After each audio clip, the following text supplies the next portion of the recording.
Come ride the little train that is rolling down the tracks to the junction. Forget about your cares, it is time to relax at the junction. Lots of curves, you bet, and even more when you get to the junction. Petticoat Junction. There's a little hotel called the Shady Rest at the junction.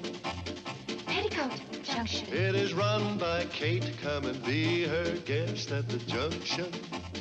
Petticoat Junction. And that's Uncle Joe. He's a moving kind of slow at the junction. Petticoat Junction.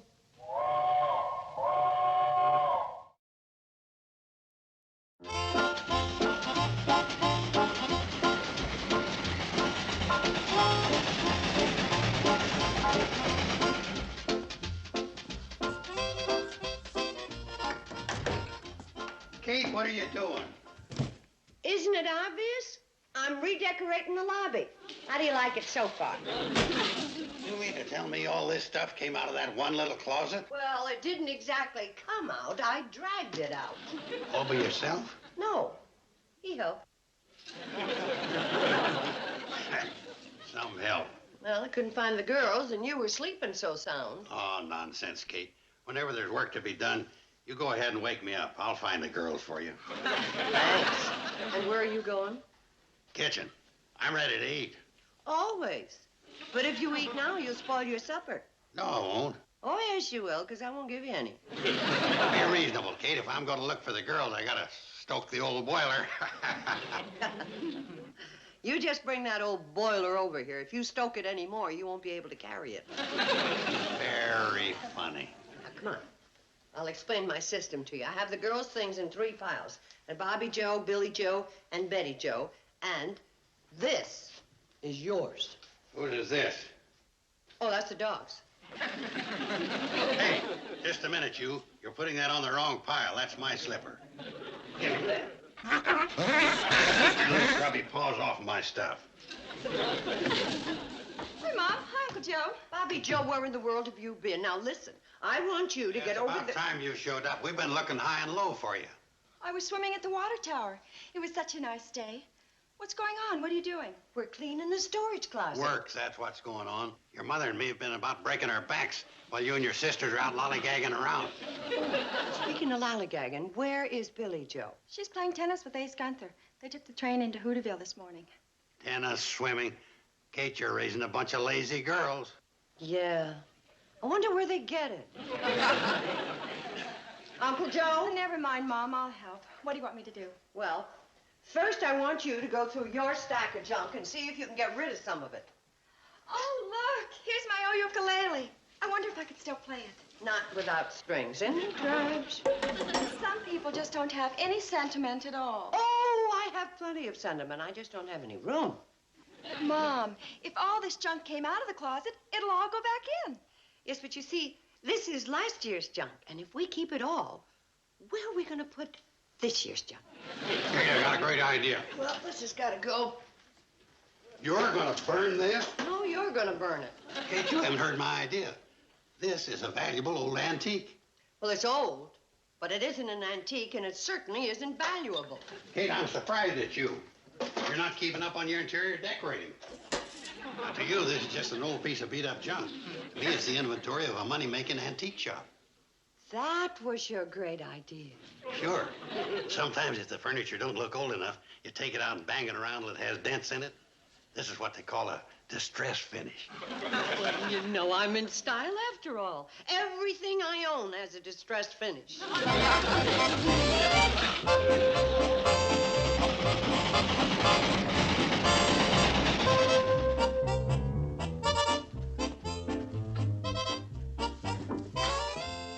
Uncle Joe, when you catch your breath, you can haul the rest of this stuff out. Hey, the train's in. Yeah, later than usual today. I've been waiting for Betty Jo to get home from school. She's good health. Yeah, fine. Then you won't need me. Here, hold it. I'm going in the kitchen to get a cup of coffee and a piece of that blueberry pie. I'm saving that pie for supper. Besides, you just had a coffee break. That was my sandwich break. Now I'm taking my coffee break. There goes a remarkable man. 1 day's work and he's ahead. 3 weeks breaks. I just love the way you look in that T-shirt, Ace. And the way you serve that ball. Wow. Well, there's Billy Joe and Ace. I guess they were on the train, too. Yeah. Looks like I'm going to have a complete staff after all. Hi, everybody. We just had the most marvelous time. It was a perfect day for tennis, and they resurfaced the courts in Hooterville. For goodness sakes, this place looks awful. Yeah, I've been cleaning out the storage closet. Why in the world did you do that, Mom? Well, it was this way. I had my choice of going to the races, playing golf at the country club, having tea with Lady Bird, or cleaning out the closet so naturally. Oh, Mother, you're such a character. You know Ace Gunther, don't you? Oh, of course I do. Hi, Ace. Hello, Mrs. Bradley. Hi, Bobby Joe. Hi, Ace. I need your help, Billy Joe. You're just in time. Mother, please, I've got company. Well, that's wonderful. We can use another hand. And when Betty Joe gets here... You mean she isn't home yet? No. I thought she was on the train with you. Not unless she was running it. Well, that's it, sure. She's in the cab with Floyd and Charlie. I just hope she hurries up. Meantime, I have to see about supper.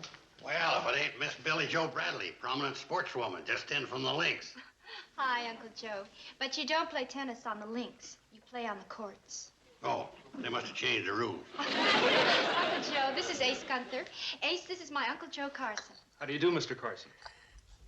All right, son. You know anything about antiques? No, sir.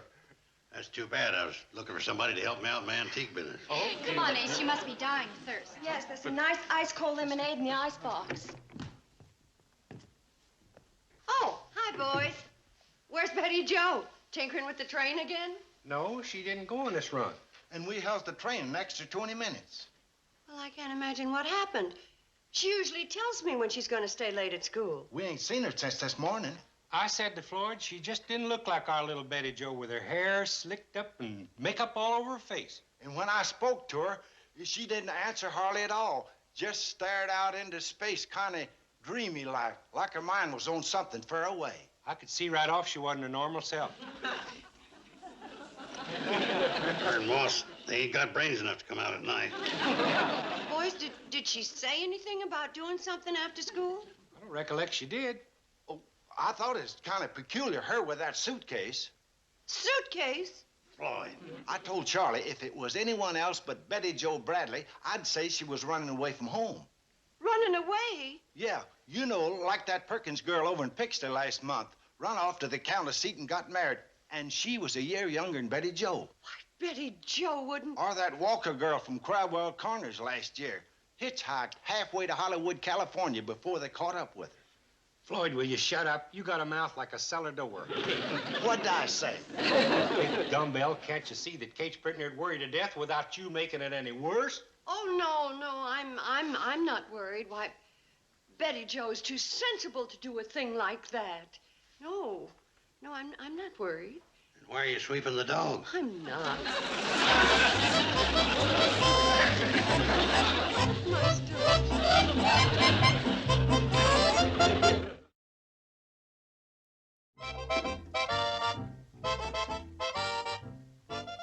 Sure, we'd find a note.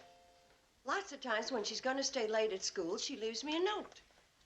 Well, it isn't under there, but I found this. What's that? Her diary. I wonder where she kept it. Bobby Joe, you put that right back where you found it. I wouldn't think of prying into it. Probably locked anyway. No, it isn't, Mom. See? That is Betty Joe's private diary. Now put it back. Okay. On the other hand, if anything happened to Betty Joe and there was a clue in the diary and I didn't read it, I'd never forgive myself. Give it here.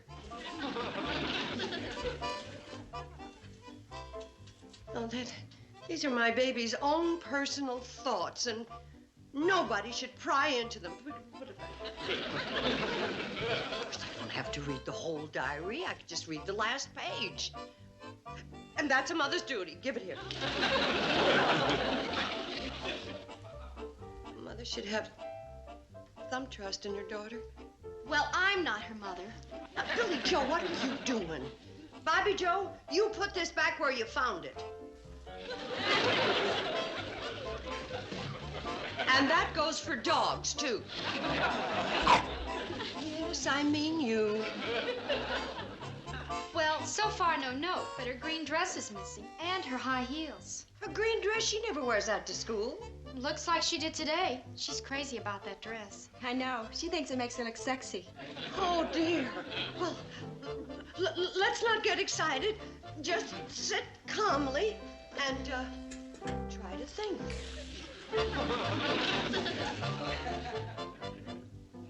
I've got it. What?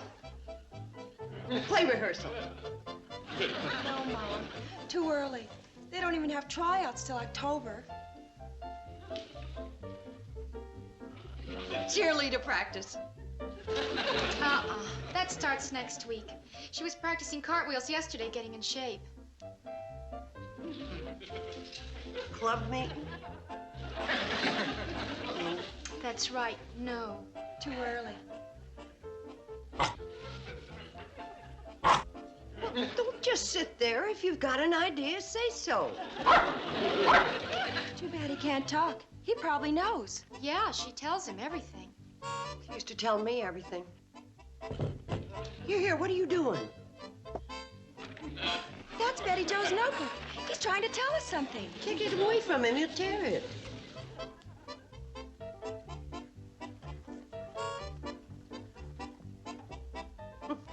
Notes on world history. Reasons why Napoleon was defeated at Waterloo. Oh, you're a great help. We're worried sick Oh, about... that isn't what he's trying to tell us. Look what's written all over the margin. Mrs. Betty Joe Latimer. Mrs. Betty Latimer. Mrs. Peter Latimer. Well, that doesn't... Who's Peter Latimer? He's just a new boy in town trying out for high school baseball team. Betty Joe Latimer, Mrs. Peter Latimer. Wow, she sure flipped over him. Oh, that doesn't mean anything. All girls do that. Ooh, and I thought she was just clowning. Saturday, we were making the beds. She took the bedspread number 7, you know, the lace one, and draped it over her head and marched up and down singing the wedding march. Just feast your eyes on this. Now, there's an antique if I ever seen one. How about it, young fella? When's the last time you saw one of them? Don't think I ever saw one of these before. Why's he got a clock in his stomach? So's it can tell time, knucklehead. If it ain't working just right, but I think I can fix it. Oh, now here's another fascinating item. Did you find a note, Kate? Well, not a note exactly. It was just, well, the whole thing's ridiculous. Well, she'll probably send you a telegram after it's all over. After what's all over? Why, the wedding. That's the way they usually do it. I swear, Floyd, if you ain't got a one-track mind. Well, I'm just not going to worry about it yet. There must be a reasonable explanation for all this. And when we find it out, we'll all have a good laugh. Okay, listen. How about setting aside this section of the lobby for our antique shop? Our what? Our antique shop. After all, we got all them priceless antiques and objects d'art. We got to have a place to display them. Objects what? D'art. That's French for statues and stuff. Hey, I'm thinking of calling it Ye Olde Antique Shoppy. How does that strike you? Well, it doesn't. Because all these priceless treasures are going in ye olde trashy basket. But Kate, you're passing up a fortune. Please, Uncle Joe. All I can think of right now is Betty Joe. It just isn't like her to do a thing like this. She's always so sensible and so considerate. There must be something that I'm forgetting I'm supposed to remember. Mom? Yes, Bobby Joe? I think I remembered something I was supposed to forget. What? Well, it probably doesn't mean anything, but Betty Joe borrowed back her nightgown. The one she got for her birthday. The pink one? With the ruffles? And the lace? What for? I don't know. I think I do. Oh, shut up, Floyd. You don't know nothing. Maybe not, but I got a good idea. She probably wanted to sleep in it. Of course she wanted to sleep in it. What else would she do with a nightgown? Where would she be is the question. Why, wherever she was eloping to. That did it. Charlie, I got to get into town. Will you take me? Well, we're heading the other way towards Pixley, but I reckon we could back it into Hooterville. Oh, please, Charlie. I got to stop Betty Joe before it's too late. Sorry to make you fellas back the train all the way into Hooterville. We're glad to do it, Kate. I'll go get up a little steam. Won't take but a minute. Thanks, Charlie. Now, don't you worry, Kate. Everything's going to turn out just fine. Oh, you really think so, Floyd? Why, sure. Betty Jo's a sensible, level-headed girl. She's going to make a fine mother. Hey, that's going to make you a grandmother, ain't it?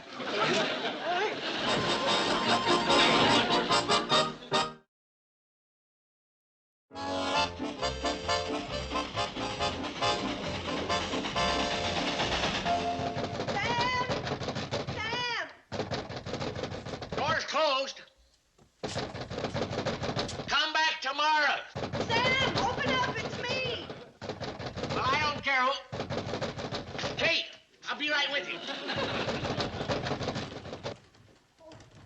Sam, I gotta use your telephone. Sorry, Kate. What's wrong? Oh, it's just terrible, terrible. Hello, Sarah? Yes, Sarah, give me, who should you give me? Well, first tell me what's wrong, then I'll tell you who Sarah should give you. Oh, I'll call you back, Sarah.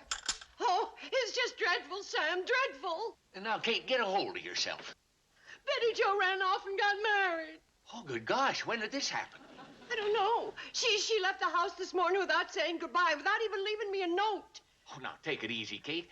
Betty Jo's a level-headed, conscientious little girl. She wouldn't do anything drastic without telling you. Oh, tell me more, Sam, tell me more. Well, she came in here today right after school, like she always does, reaching into the candy jar, and that nice young fella, Pete Latimer, smiling down at her, holding her suitcase, while she dug out some licorice for them to eat on their way to the state line. State line? Suitcase? Oh, holy Toledo. You're a mother-in-law. Oh, my poor baby. It isn't much of a diamond, Pete, but it sure served its purpose. Let's see you snag this one. How was that, Betty Jo? Great. With a little more practice, you'll be another Pee Wee Reese. Who's she? She is a he, silly. This better be the last one, Betty Jo. If I don't get that car home pretty soon, that'll kill me. Well, if you hadn't insisted on coming all the way out here, we could have gotten in a lot more practice. Oh, gosh, Betty Jo. I couldn't take a chance on practicing in town. What if the fellas were to see me being coached by a girl? Well, you won't have to worry about that anymore. You're ready for the tryouts. Well, here's the last one.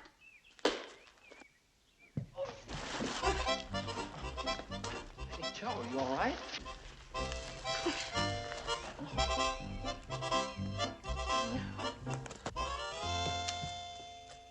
Mrs. Latimer?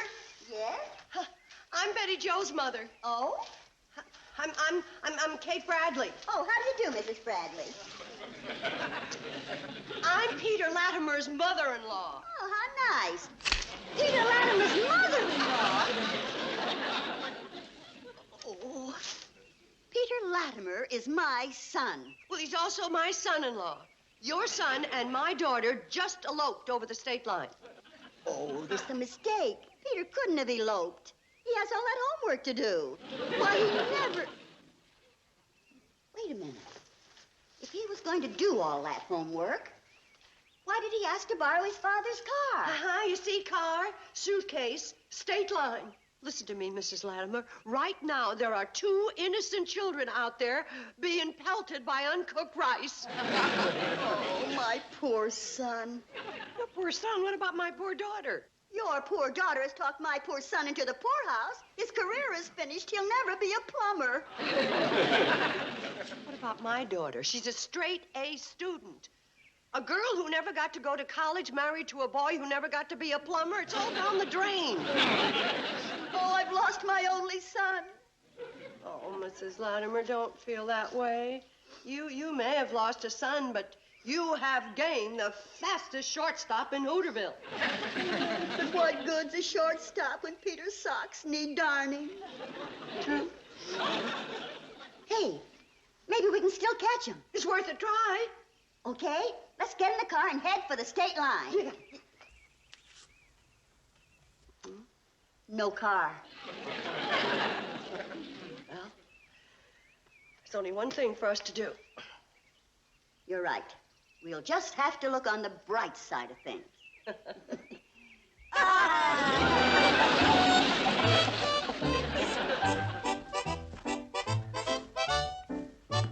Gee, Mom, couldn't you find out anything at all?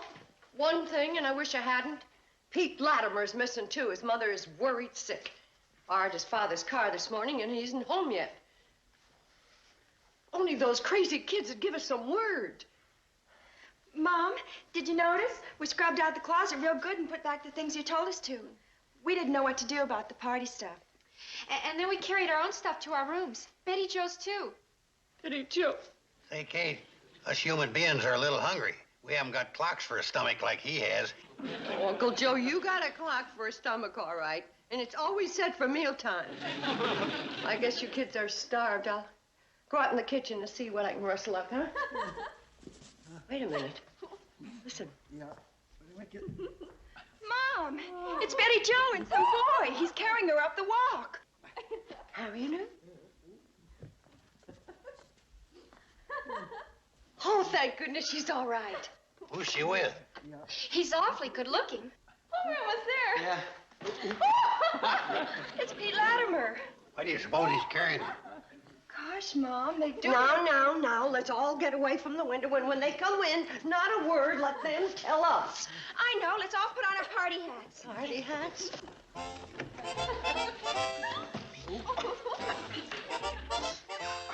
Well, hello, everybody. Betty Jo. Hello. Well, what's going on?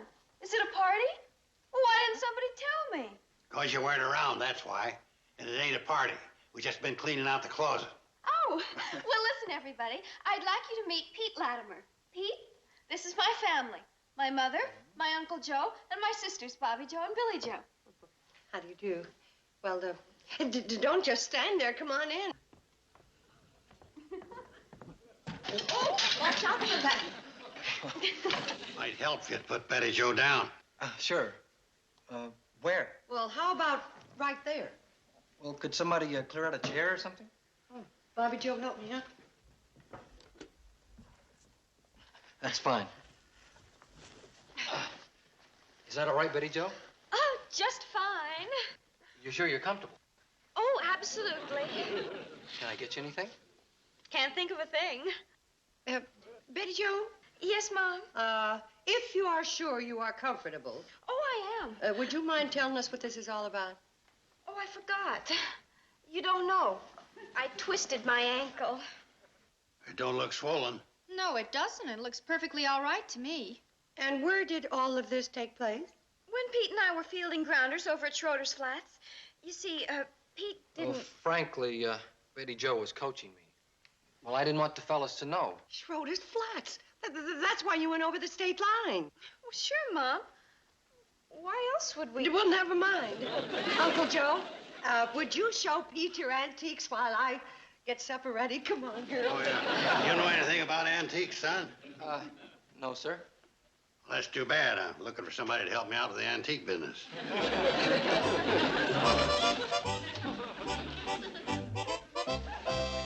You haven't eaten your carrots. And would you like some more beans?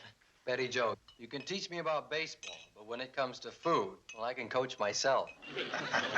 I'm sure glad you folks let me stay for supper. Wait a minute. We know you kids were practicing baseball, but we still don't know why you took along the suitcase. Well, I had my ball and glove and school books, and my green dress and nightgown to take to the cleaners, and my shoes to take to the repair shop. So I put them all in the suitcase. Like I said in my note. Note? What note? The one on my pillow, where I always leave notes. Don't look now, but I think we just found the note. You naughty boy. Pie, anyone?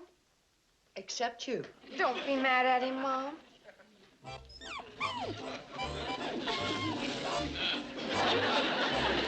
All right, you can have some.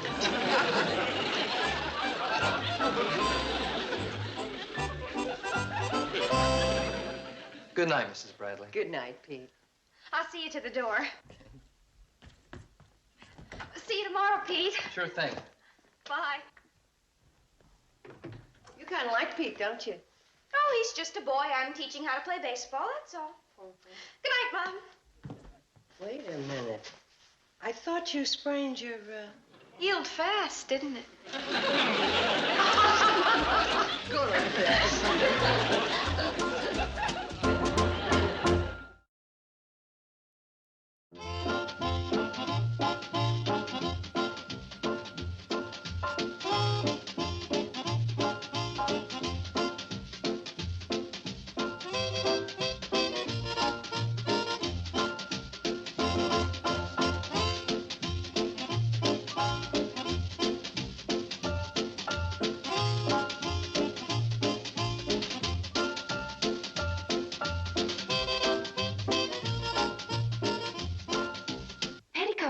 Junction. This has been a Filmways presentation.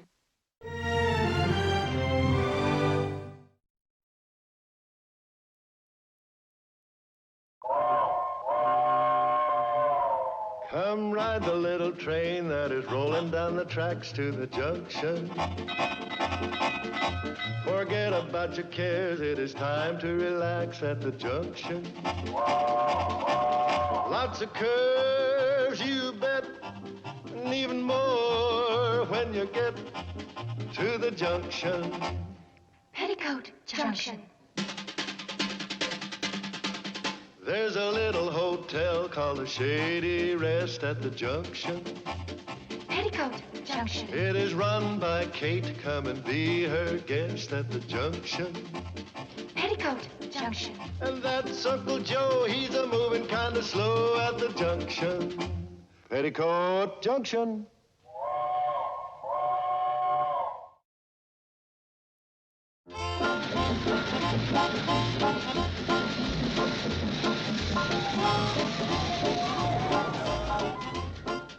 Oh, Sam, you got another bottle of polish remover about this size? Hello, Sam. Oh, forget something, Mrs. Wilson? No, I changed my mind about the cherries. Kate! Vera, how good to see you. It's been a long time. How are the children? Fine, and yours? Mean as ever. Help me decide. Do you like these cornflowers in this hat? Oh, yes, yes. The color does something for your eyes. Yeah, it does something for mine, too. You know, you can't stay faithful to one girl for 5 minutes. Well, you get to be my age, every 5 minutes counts.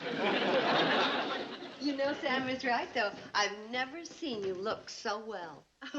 Could a friend make a guess as to why? It must be that new soap I've been using. Just as you say, honey. I'm glad you asked, Kate. Ronnie Beckman's the first man I've gone steady with since I lost Fred.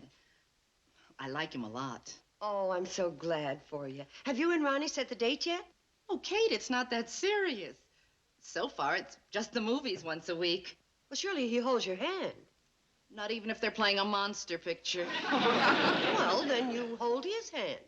Oh, Kate, that'd be forward. Well, a woman is entitled to be forward when the romance is going backwards. Why did you invite him over for a home-cooked meal? Asking him over for meals would make it look pushy. You know, like I was setting my cap. Vera, let me tell you something. A man doesn't wake up one morning and say, I think I'll get married. You have to start the countdown. Well, Kate, I'll give it some thought. I've decided on these, Sam. Will you put it on my bill? Oh, sure thing. Bye, Kate. Bye, Vera. Bye, Vera. Let's see now, Sam. I'm going to need, 3 cans of pineapple juice, 3 cans of tomatoes. Oh, thanks. Come on, Floyd. We got a schedule to keep. My fault, Charlie. Simmer down, will you? 2 passengers at one time, and he falls apart at the seams. Who's the other one? A fella named Beckman. Ronnie Beckman? Yeah, he's going to Pixley. Ronnie Beckman on the Cannonball. What's he do for a living? Oh, he's a bookkeeper. He moved to Hooterville from Crystal City 5 years ago. He's never been married, he lives alone, and monster pictures don't scare him. It'd be nice riding with him, seeing you're such good friends. Don't be silly, I hardly know him.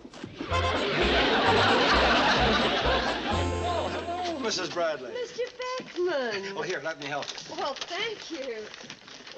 What are you feeding, an army or a family? Oh, just a family. No, an army. I mean, the hotel. The family, they eat hardly anything. It costs practically nothing to feed them. Certainly cheaper than eating out.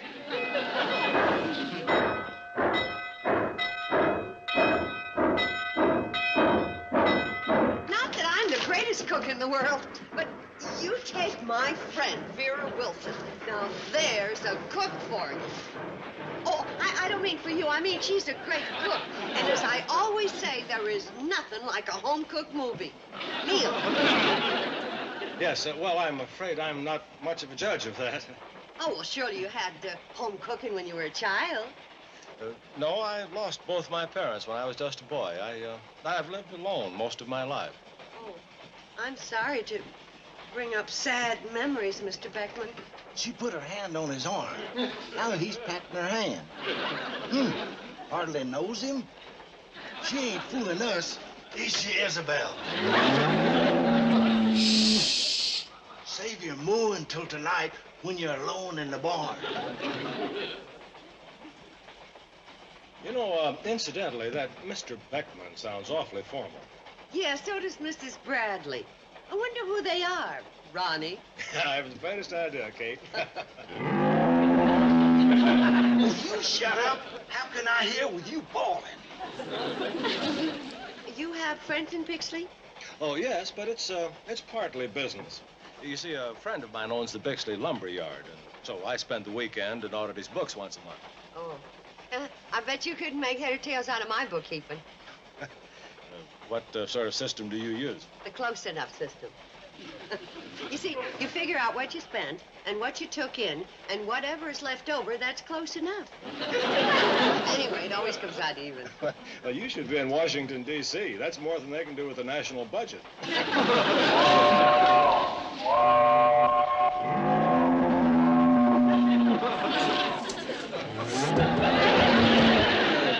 You know, Kate, I'm sure it comes as no surprise to you that I've been seeing Vera Wilson a lot lately. I think it's just fine. But there's a problem. You see, as I mentioned, I've lived alone. Floyd, this is kind of private. Do you mind? Just thought you'd like to know we're passing over Scoville's Canyon.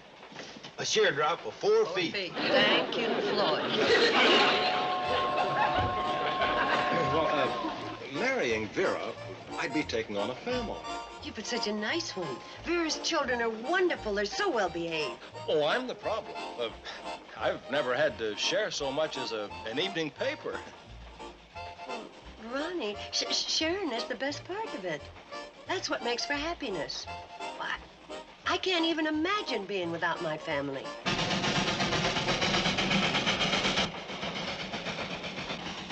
Charlie, do you have to blow that whistle every darn minute?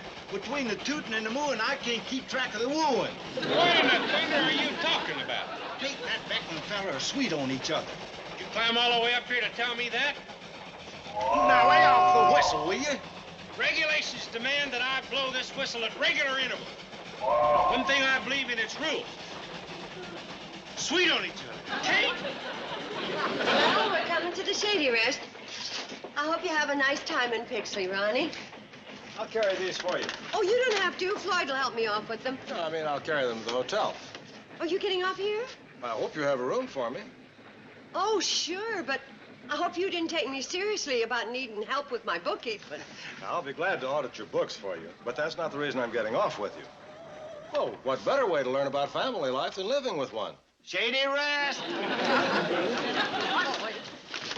Well, you see, my family isn't a very good example.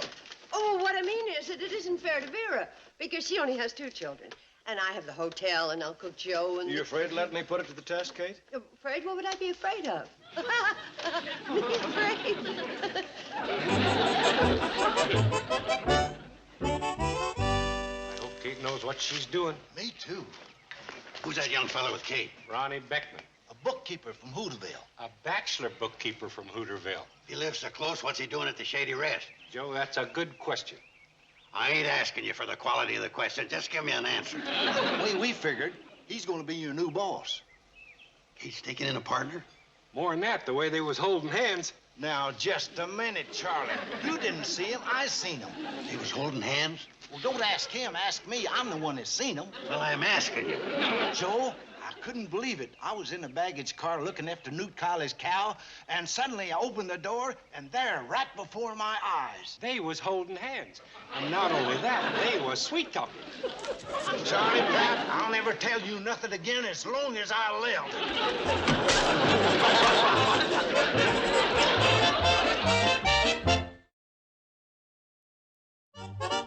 Well, you certainly keep the place up well, Kate. Thank you. It is peaceful, isn't it? Yes, very. And quiet.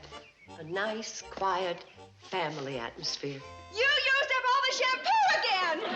There was only that much left from the last time you used it. Is that so? Well, it just so... You're getting water all over my clean blouse. I'll get your key.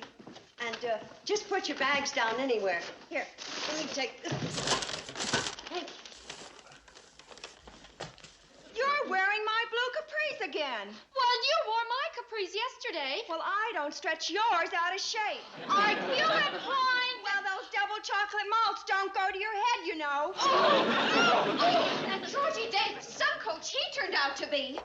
If I ever speak to that sneaky boy again, you just wait till you want something from me. Nothing you own fits Well, all me. they had to do was take that back. No, I won't. Then if Nancy, you start on your clothes and then you start on mine. Just so happens, Mom. But here's your key, and your room is the first door to your left on the landing. Here's the radio's too loud. They just love soap operas.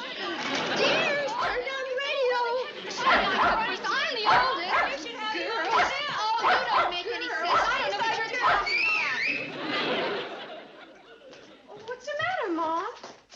For a minute, I thought somebody let a flock of geese in here. Mom, will you tell her she's not the only one who shampoos her hair? One for Billy Joe, one for Betty Joe, and one for there's nothing for you. One for Bobby Joe. And there's 3 more of everything else in there, too. Hey, that's a Gee, great you're a idea. doll. All right, now you girls can do something for me. Sure, Mom. What? We have a new guest in the hotel, Mr. Ronnie Beckman from Hooterville. He's a bachelor. Oh. Oh. And bachelors are not exactly ready for family life. So for the next few days, I would like us to make a good impression. So there'll be no fighting with each other, and I want it quiet around here. And I don't mean everyday quiet. I mean public library quiet. Understand? And that goes...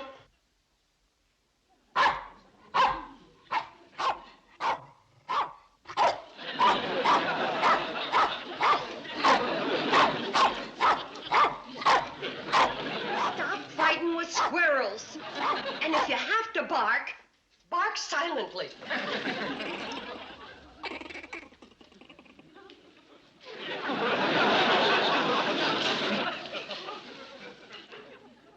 What's it matter if this Mr. Beckman likes us or not? Well, it matters a lot. I mean, I've got a very special reason. But I suppose you're entitled to know what it's all about. Mom, you don't ever have to explain to us. No. After all, we're women, too. Sure, if there's someone you like a lot, well... Oh, he's not after me. But it's nice to know I can count on my girls to be wife. Well, who is it then? Well, not a word to Uncle Joe. You know what a blabbermouth he is. It's Vera Wilson. And Mr. Beckman came here to kind of try out family life. And that's why I don't want any arguing or noisy carryings on. If Mr. Beckman likes living here, he's liable to pop the question. And that's why this family is going to be loving and sweet and polite to each other if it kills them. More potatoes, Mr. Beckman? No, thank you. Billy Joe? Thank you. On second thought, I'd better not. But, darling, with your figure, you can eat anything. What a darling thing for you to say. Thank you, dear. This is a Shady Rest Hotel, ain't it? Betty Joe, I'm sorry your team lost the ball game. Huh. Your boyfriend, Georgia Davis, ain't such a hot coach after all. Why, Uncle Joe, he tried. Nobody's perfect. Kate, you better call Doc Stewart. This girl's got a fever. After all, it's not who wins, but how you play the game that counts. Spoken like a true sportsman. And such a loving thought. Who else but our little sister could be so loyal to a losing team? Losing. Well, there's always a bright day tomorrow. Hey, wait for me. I can't take any more of this either. Don't you want dessert, Uncle Joe? No, I've had enough sweets for one meal.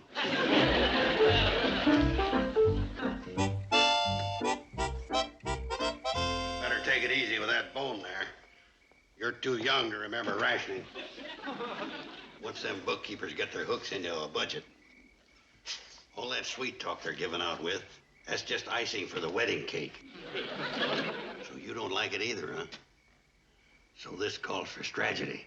Now, here's what we've got to do.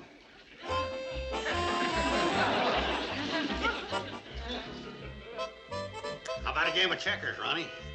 Hey, you got a deal. Red or black? Oh, Oh, you choose. Well, I guess I might as well take the red, seeing as how we're always in the red around here anyway.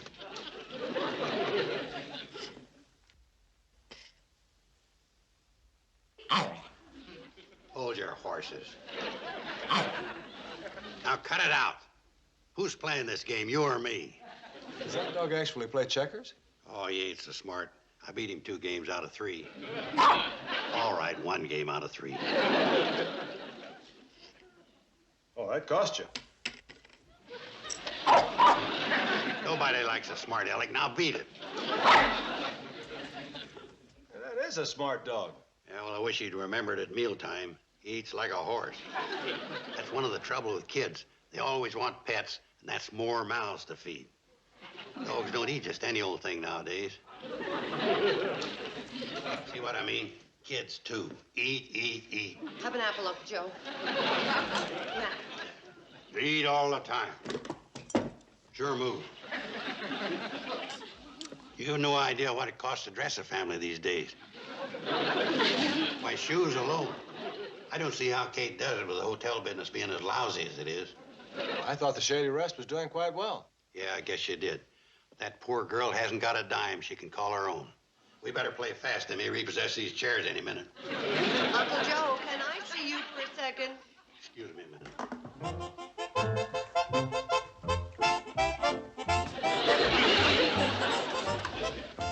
Uncle Joe, how come you're putting on such a poor mouth with that man? Kate, there's one thing I ain't got, and that's false pride. But it's my pride you're kicking around. Why? There's one thing I am as a character reader, and I can smell a fortune hunter a mile away. Fortune? Wait a minute. Have you got an idea that that man is after me and for my money? You're darn tootin'. It's just in case he's got any idea of latching onto a rich widow.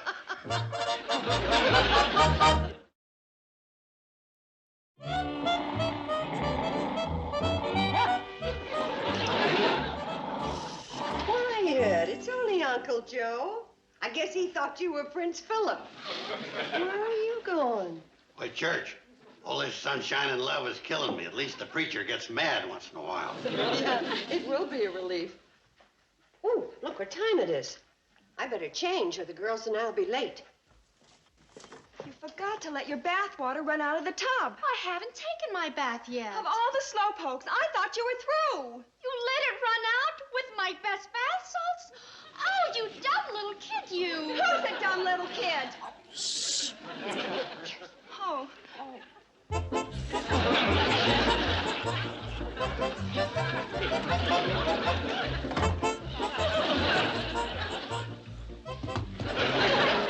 Can I serve you some more chicken, Ronnie? Oh, I'm full up, Kate. But I could eat your fried chicken for the rest of my life. Don't always turn out the same. How was the sermon at church this morning, Mr. Carson? Long. What did he preach about? Sin. What did he have to say? He was again it. Well, does anyone want any more of anything? No, thank you, Mom. Eat another thing. Well, I'll go get dessert then. I'll help, Mom. Me too. I'd like to help, too. What a fine family. And what wonderful girls. It's gonna cost a fortune to marry them off. Girl's father pays for the wedding, you know.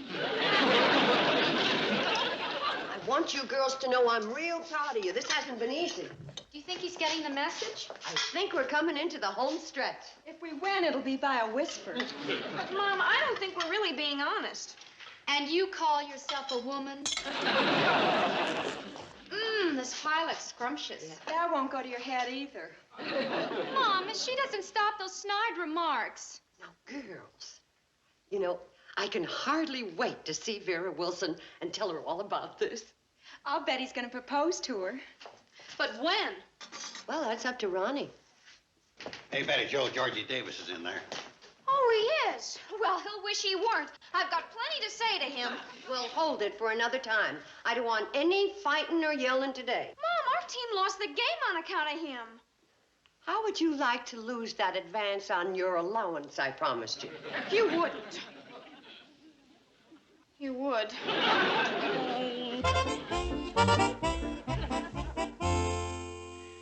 I hate to disturb you, Mr. Oh, Beckman's the name. And you're not disturbing me. I'm just reading the weather report. Oh, well, did you happen to hear if Betty Jo mentioned anything about being mad at me? Well, how could a wonderful girl like Betty Jo ever be mad at anyone? Huh? Hello, Georgie. Oh, hi, Betty Jo. Gee, I was afraid you'd be mad at me on account of we lost. Oh, well, George, after all, it's not who wins, but how you play the game. Let's go out on the porch. Are you sure you're not mad about what happened? Why, Georgie, how could I be mad at such a wonderful boy on such a wonderful day?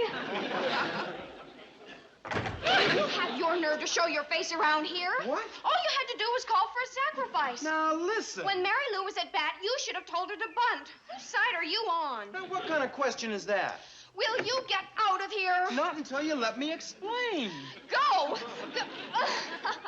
Go. Yeah, paper says rain. There's not a chance. Not a cloud in the sky.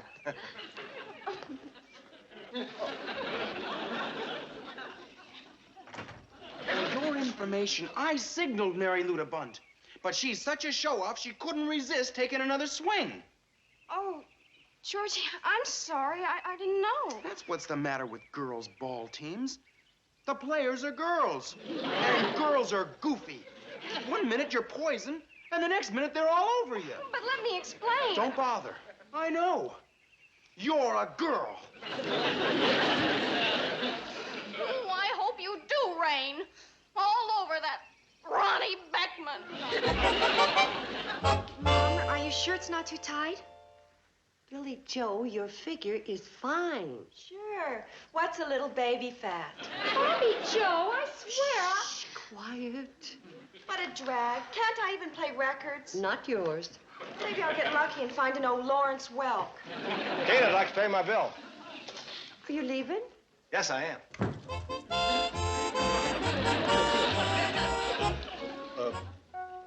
What is it? You just said the magic word. You ought to know better than to ask me for a bill. Well, we've just loved having you here. Haven't we, girls? Oh, yes, it was it's been great. nice. Oh, of course. Why, you've been a delight. I just lost my appetite. And I hope it helped you to decide. Oh, yes. Yes, it did. I've never known anything like this before. Oh, there's the train. Well, goodbye, all. And thanks. Take care Thanks of a lot. yourself. Goodbye. Now, Bobby Joe, I've got a few words to say to you. Glad he's gone. We should have brought him here in the first place. Now, wait a minute. Now, you girls stop arguing. You sit down with this phone. After all, I'm only human. Oh. I forgot my briefcase. Oh, we I just got a headache. We never do this. Hold it. I'm glad you came back. We've been trying to give you the impression that we're a bunch of goody-goodies, and it's downright dishonest. That kind of family life is only in storybooks, and you'll find that life at Vera's is just the same as it is here. People fight, and they love, and they kiss, and it's hectic most of the time. Well, I think Bobby Joe said it. You're only human. And I'm darn glad you are. You know, when I left here before, I had decided that I couldn't marry Vera. Why? Well, because a man, especially a bachelor, has just simply got to be crabby once in a while. You know, maybe even have a knockdown and drag out sometimes. If I thought life could be like this at Vera's sometimes, It will, it will. Well, all right, then. I'll give it a try. Grant, remember we got a package deal for wedding. Oh, congratulations. Well, I just think thank it's you. congratulations. I knew it. I knew it was going to happen. You're getting a wonderful woman with 3 fine children. I thought she had 2 children. No, count them. 1, 2, 3. It's been a long time since I kissed a bride. To us, you'll always be Kate Bradley. Boys, you're confused. Ron is marrying Vera Wilson. Vera Wilson. And after all that hand-holding and sweet-talking to Kate. That's all right, boys. Ron and Vera are in love. Kate, you're taking this like a man. Well, as Betty Jo always says, it isn't whether you win or lose, it's how you play the game.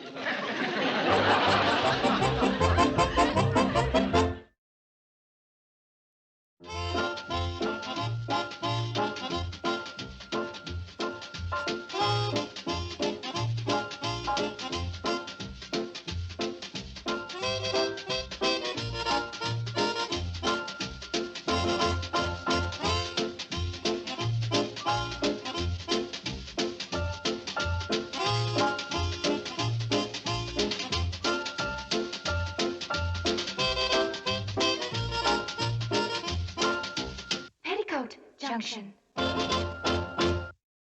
This has been a Filmways presentation.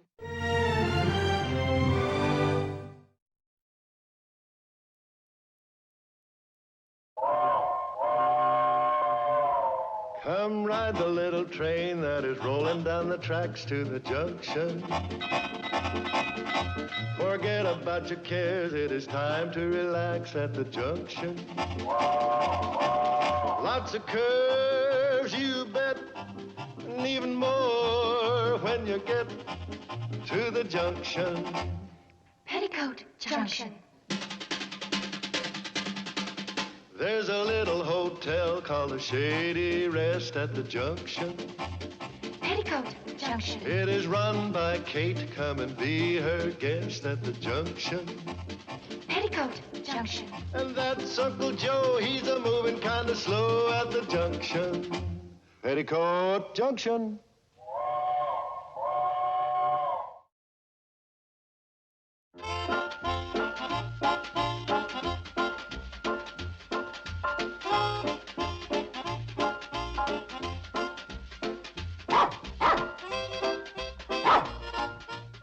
Girls, train's in.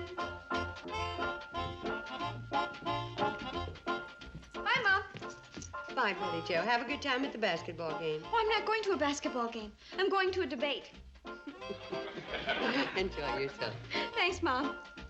Billy! Bobby! See you on the train.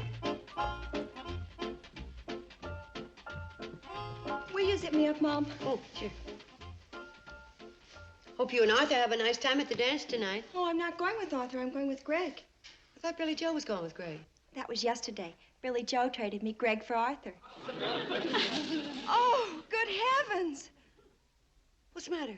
We forgot to tell Greg and Arthur we were switching. Billy Joe. Billy Joe, did you tell Greg and Arthur? No, I thought you did. Oh, Mom, what'll we do? Well, it seems to me the simplest solution would be for you to go out with your original dates. Mom, if you can't help. Come on, Bobby Joe. Maybe we can figure something out on the train. Bye, Mom. Goodbye, Mom. Goodbye, girls.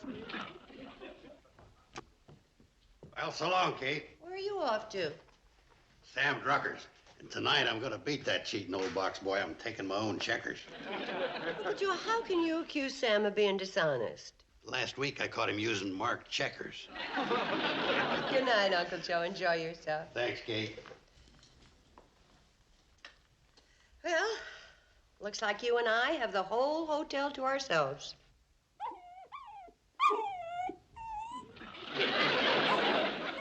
Sounds like Daisy Bell, the miller's dog.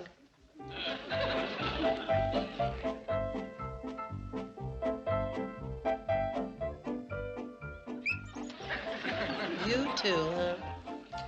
Well, don't keep your girlfriend waiting. And this time, young man, get in before daylight.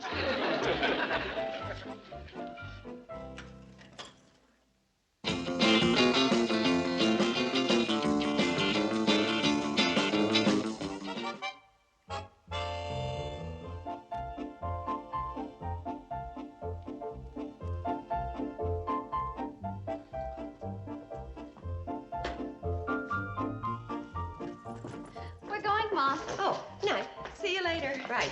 Don't wait up like you did last night. Don't worry about me.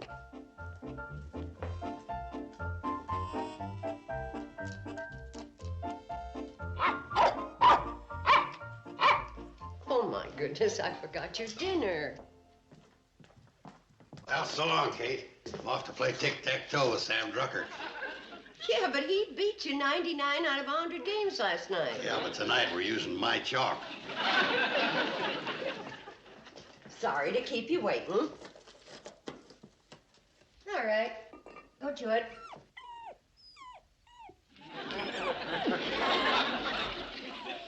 Well, I guess being in love is more important than food.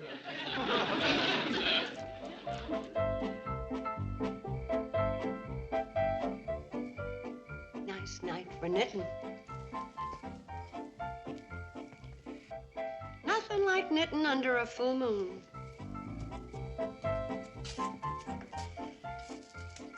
Oh, well.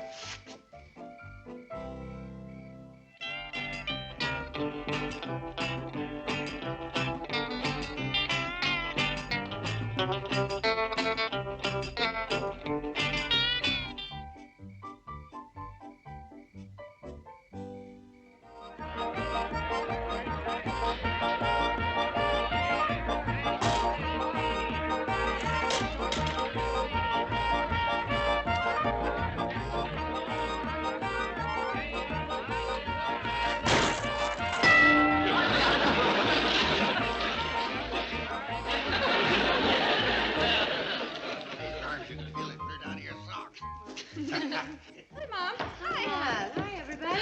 Well, Kate, I did it. That Sam Drucker may slicker me at checkers and I'll tack my toe. But I outbowled him 2 games out of 3. Well, nice you can beat him at something. I let him win the first game. Kind of felt sorry for him on account of his sprained thumb. Well, that was big of you. Mom, you should have been at the track meet. Hooterville High won all the events except for the 100-yard dash. Well, anybody interested in a snack, there are cookies in the kitchen. Oh, thanks, boy, Mom. thanks, girls.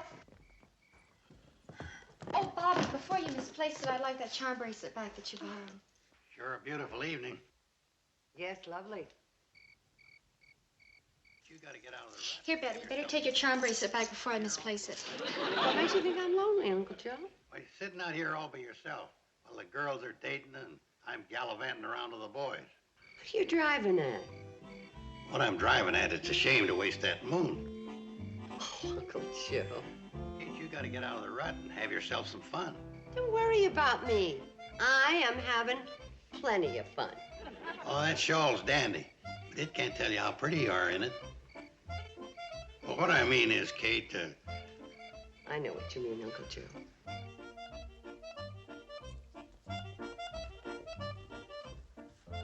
Uncle Joe is right. Yes, we've been awfully selfish. Yeah. What Mom needs is a companion.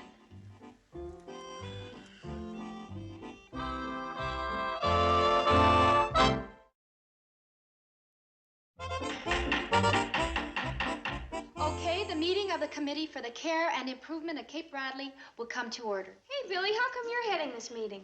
Because I found the only decent gavel. All right. Get on with the meeting. We're trying to figure out how to get Mom back into the land of the living by getting her together with an eligible bachelor. An eligible bachelor for Mom? Look, Infant, why do you think we're holding this meeting? Let's think. How do we introduce Mom to an eligible man? Well, she's met lots of eligible men, but that's as far as it went. Because she still thinks of us as little children. Then it's simple. Which one of us is going in and tell her that we're grown up and she can get out of this dreary old rut? I second the motion, and it's unanimous.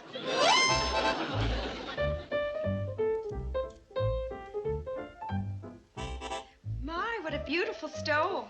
Thank you. That would attract any man. Which reminds me, we girls have decided that we're old enough to take care of ourselves, and it's all right with us if you go out on dates. I have another suggestion. If it's not any better than your last suggestion, I suggest you forget the suggestion you're about to suggest. The direct approach doesn't work with Mom. I say we trick her. Now, who's a nice, attractive, available man? Say, how about that new principal at school, Mr. Marshall? He's not married. Hey, great. I've seen him around town, and he's very distinguished looking. Why, if he were 20 years younger, I could go for him myself. Our troubles are over. He passes the Billy Joe Bradley test for men, and you can't go any higher than that. Okay, we've zeroed in on the right man. Now, how do we get him and Mom together? Nothing to it. Tomorrow, Mr. Marshall's going to send for her. For Mom? Why? To ask her about how that frog got in his lunchbox. What would a frog be doing in the principal's lunchbox? And why would he talk to Mom about it? I second the motion.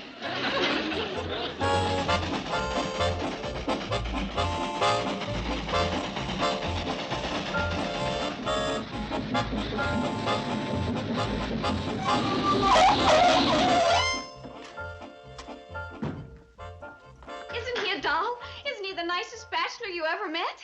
Go away. I don't want to talk to you. All right, Mom. Come back. I want to talk to you. Betty Jo, this is the most embarrassing thing that ever happened to me. Being called to meet with Mr. Quigley, the vice principal, because my daughter put a frog in his lunchbox. Mr. Quigley? Oh, but I put a... You were supposed to meet... What happened to that nice, handsome Mr. Marshall? He's called out of town. And Mr. Quigley and I agreed that you are not to play baseball for a whole week. That'll be all, young lady. All right, the tricky approach didn't work. So now we've got to get sneaky. Maybe we better forget the whole thing. Don't you even care about your own mother's happiness? Don't you want her to live a rich, full life? What kind of a daughter are you? I'm a rat. But I can't help thinking we're going to be in big trouble if we keep mixing in. Betty Jo, Mom's whole future is at stake. It's too important to leave up to her. Girls, I got it. We're going to make Mom happy whether she likes it or not. This time, let's consult an expert. Come on. Oh? So we held a meeting to figure out how to get Mom acquainted with the new principal. So then Betty Jo made a motion that she put a frog in Mr. Marshall's lunchbox. And I went down to Scully Swamp and caught this big fat frog and stuffed it in between his Swiss on rye and his liverwurst. Only it wasn't Mr. Marshall's liverwurst, it was Mr. Quigley's. Well, no wonder it didn't work. A man who eats liverwurst is hopeless. You don't understand. Mr. Quigley's a married man with 5 children. And Mr. Marshall is a bachelor, and such a nice one. Oh, well, darling, Mr. Marshall is not the only streetcar on the beach. But, Mrs. Douglas, there aren't that many bachelors in Hooterville. But there are a couple in Pixley. And Crabwell Corners has a few. But that doesn't do us any good. All the eligible men are scattered all around. And with Mom taking care of the hotel... How do we get them all together? Well, darling, we do what we do in New York. We get a Lonely Hearts Club. A what? A Lonely Hearts Club, you know. Hearts? Hearts? Oh, hearts. Well, that's what I said. Hearts.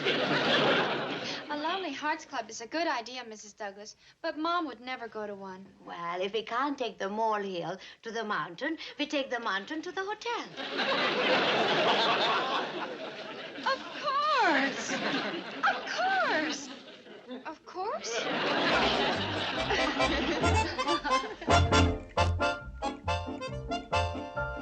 Oh, boy, wow. Boy, oh, boy. Wow.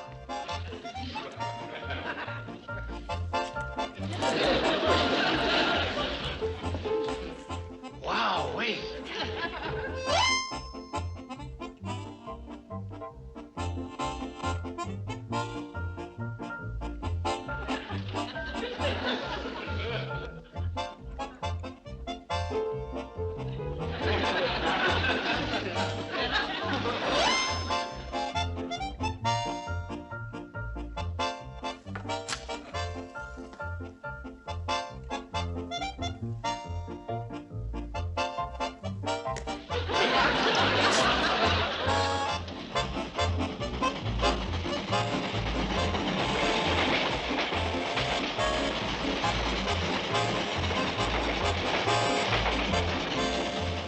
Well, so you're all members of the Shady Rest Lonely Hearts Club.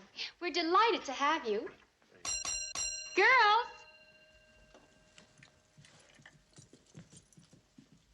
Let's show our new members to their rooms. Mr. Rambo is in 5, Mr. Willoughby is in 7, and I'll show Mr. Thatcher to number 9.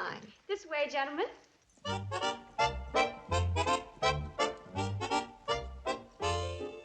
Say, if the bellhops are that cute, then the women members must be out of this world. Just a minute, girls. You should have called me. I want these guests to have the best rooms in the hotel. 5, 7, and 9. That's what we gave them. Okay, take them on up. I'm Joe Carson, the manager of this entire operation. You are? Well, then you're the fellow we want to talk to. Yeah, gents? What'll it be? Well, when do the activities start? Activity? Oh, we got an exciting checker game starting in the lobby at 8 o'clock. For those that are athletically inclined, we got a horseshoe game in the backyard at 9. Oh, we mean,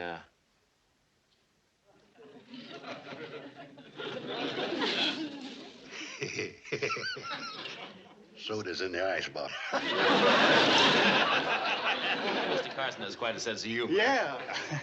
Well, I guess it takes a man with your kind of personality to sort of get things warmed up.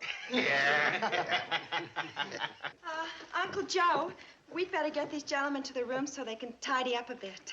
Yes, why don't you? Bobby, would you like to take Mr. Thatcher's bag upstairs? Uncle Joe, there's something you should know. Lonely Heart. Yes, Uncle Joe. Now we've got 3 nice eligible men here at the hotel. All Mom has to do is take her pick. That's all she has to do, huh? Well, who's going to break the news to her? Oh, no, I won't. But Uncle Joe, you started it. You said yourself Mom should have a companion. A companion, yes, but not those 3 rejects from a wax museum. So long, I'm going into Pixley and order a new roof. But Uncle Joe, we don't need a new roof. We will when your mother finds out why those men are here.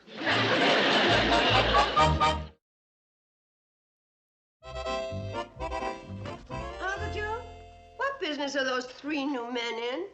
Business? I think they're hunters. The season's closed. Not for what they're hunting. Fine time for the girls to vanish. Just when we have 3 new guests in the hotel. I wonder where they skipped to. I guess they chickened out. I mean, it's a great chicken you come out with tonight, Kate. Oh, thank you. Did you call the guests to dinner? 3 times. Well, you get the gravy and I'll get the men down, huh?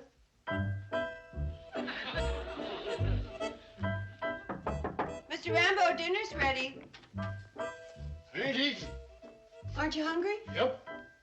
Well, then why I'm waiting for the women.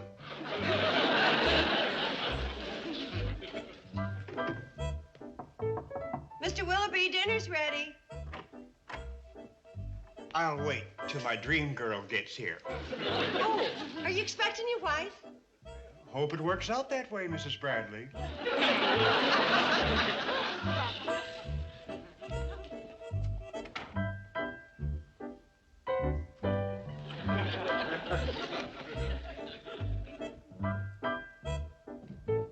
Uncle Joe?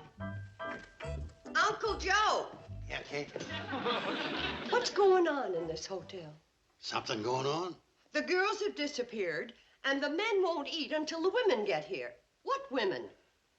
Answer me. What have you been up to? I talked to Madam Chairman. Madam Chairman!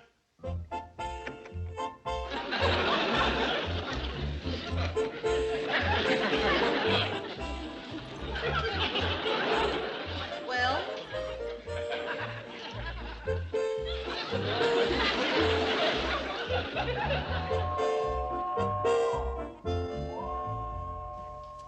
That's the last train out of here tonight, gentlemen. Yep. And like I explained to you at supper, due to the misunderstanding, there'll be no charge. And if you're expecting any women, you're going to be disappointed. I'm not disappointed. Me neither. I haven't had to take a pill since I ate that marvelous dinner. I think I've found the girl of my dreams. And my girls tell me that the Lonely Hearts Club was your idea. Yes. Wasn't that clever of me? It was brilliant. Here I am trying to run a hotel, and I'm right in the middle of a 3-man tug-of-war. Only 3. Well, don't worry. Some more will arrive tomorrow. Mrs. Douglas, I know you're trying to help, but if you don't mind, when the time comes, I'll find my own man. I know you will, but it's nice to have an assortment. There, you see, I solved all your problems. You solved all my problems.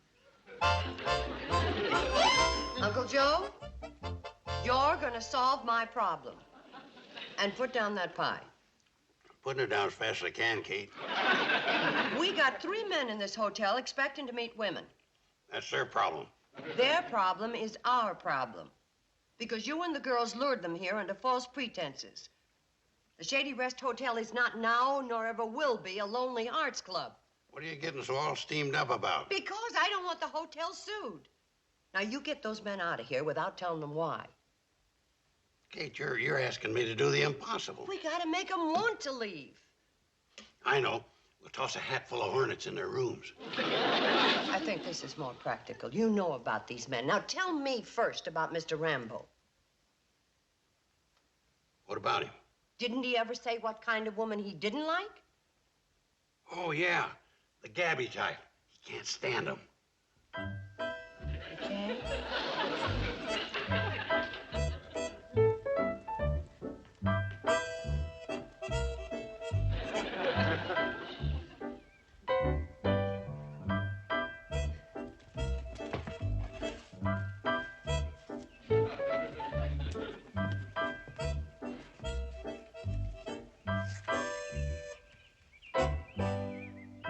Nice day, isn't it?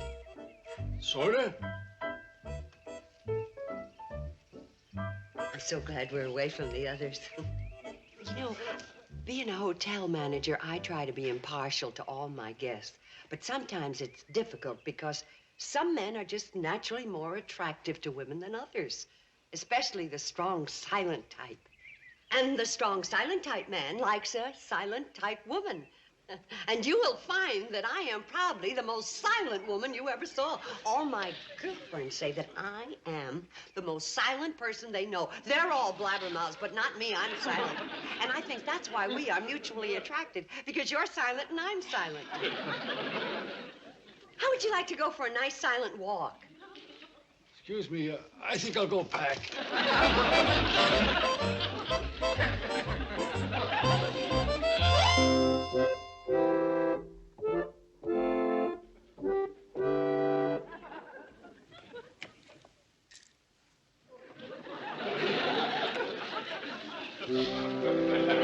One down, 2 to go. Now, about Mr. Willoughby. Willoughby? The hypomaniac playing the organ? Kate, he's got so many pills in him, he rattles when he walks. What doesn't he like?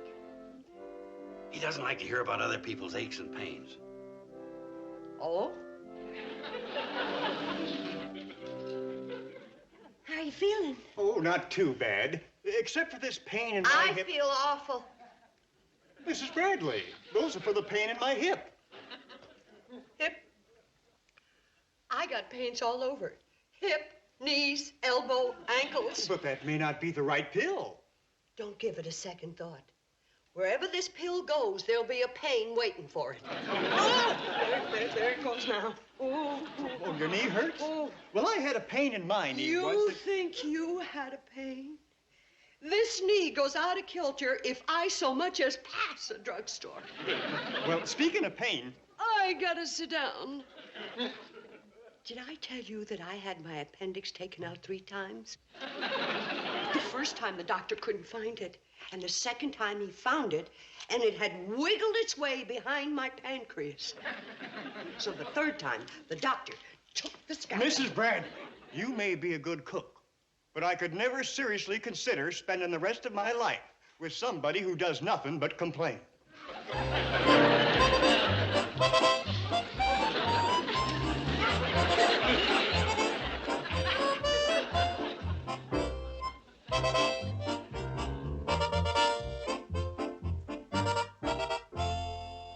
One to go. Yeah. Now, this guy Thatcher told me that his idea of paradise was to sleep until 11 o'clock every day. Oh, ho. Now I know just what to do in the morning.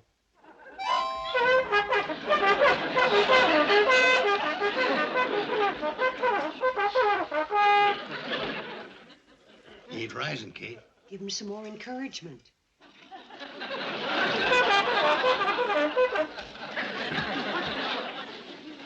What do you think you're doing? Just the regular Kate Bradley health routine.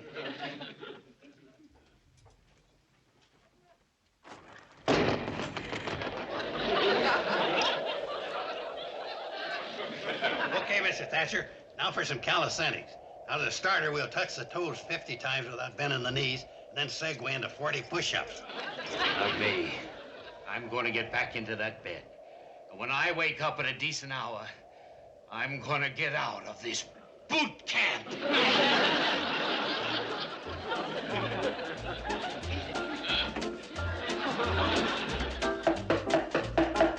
The meeting is called to order. Are there any motions before the House? Madam Chairman, I make a motion that we bust up this committee and stay out of Mom's life.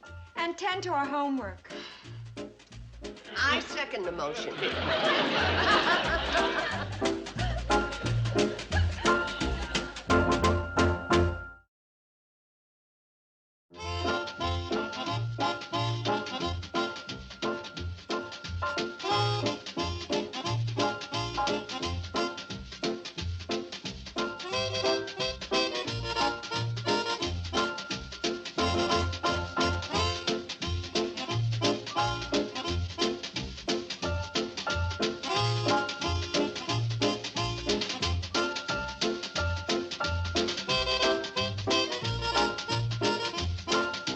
Petticoat Junction.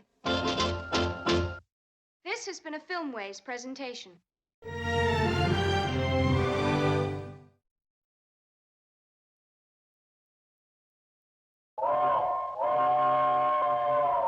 Come ride the little train that is rolling down the tracks to the junction. Forget about your cares, it is time to relax at the junction. Lots of curves, you bet, and even more when you get to the junction. Petticoat Junction. There's a little hotel called the Shady Rest at the junction.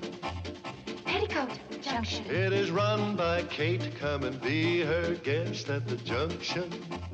Petticoat Junction. And that's Uncle Joe. He's a moving kind of slow at the junction. Petticoat Junction.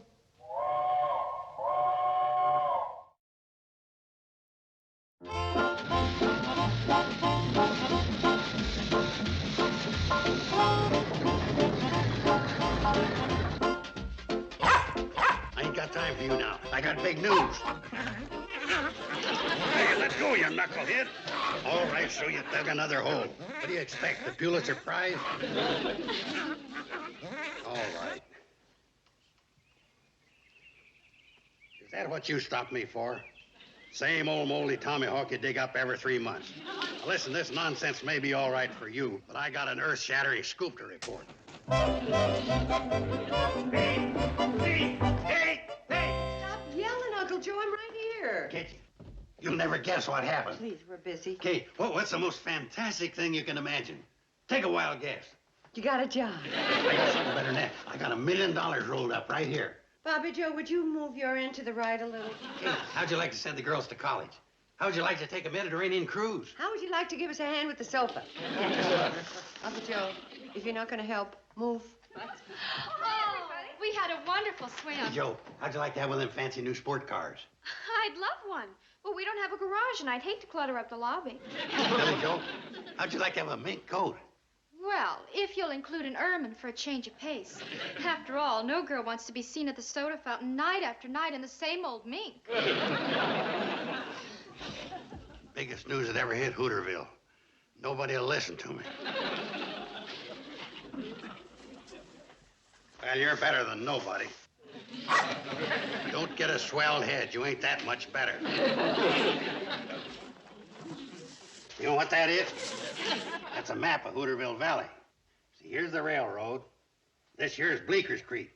Now, the State Park Commission's going to dam up Bleeker's Creek and create a big, beautiful artificial lake. Do you know what that means?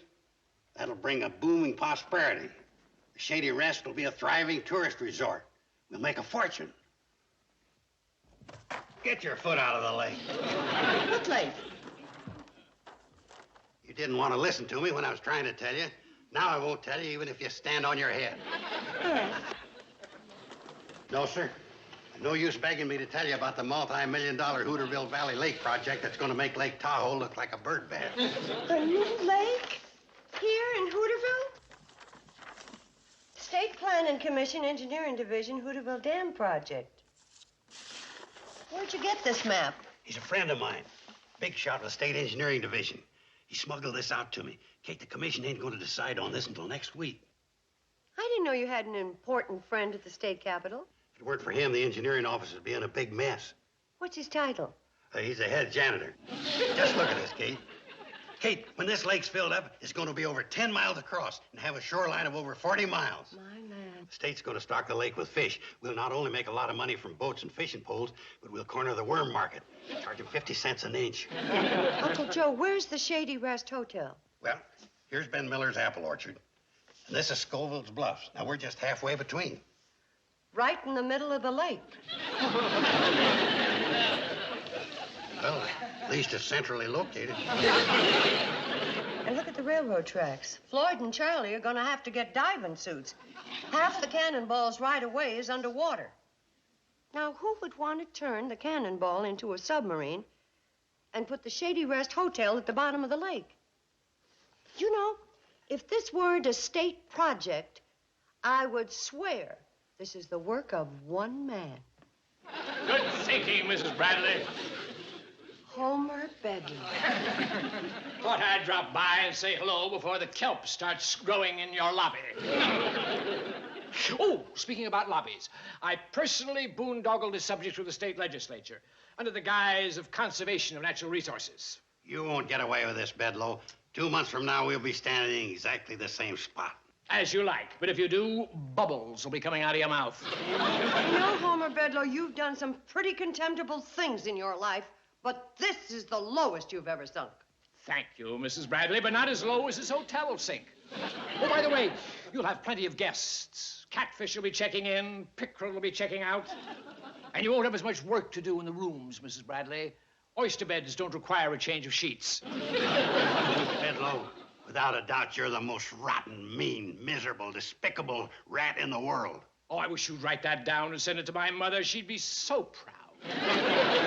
You haven't won yet, Homer. We're going to fight you every step of the way. That's right. I got connections at the Capitol.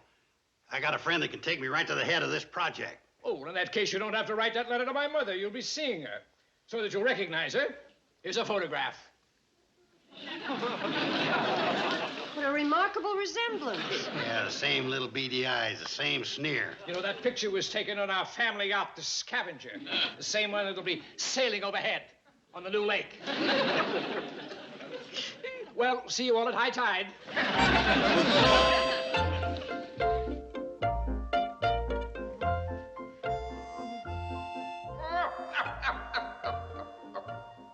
The Shady Rest will be under 50 feet of water.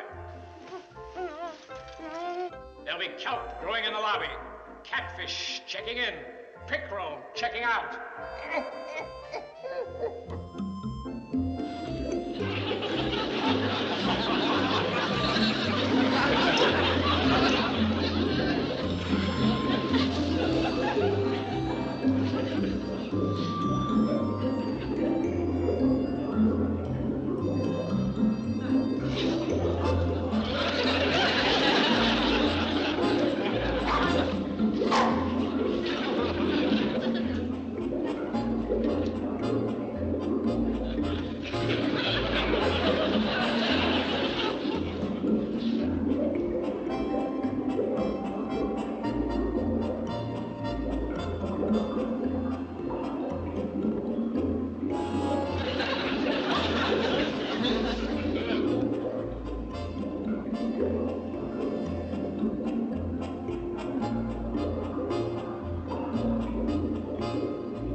get away with it. You're not going to turn my hotel into Davy Jones' locker. I'm going to stop you if it's the last thing I do.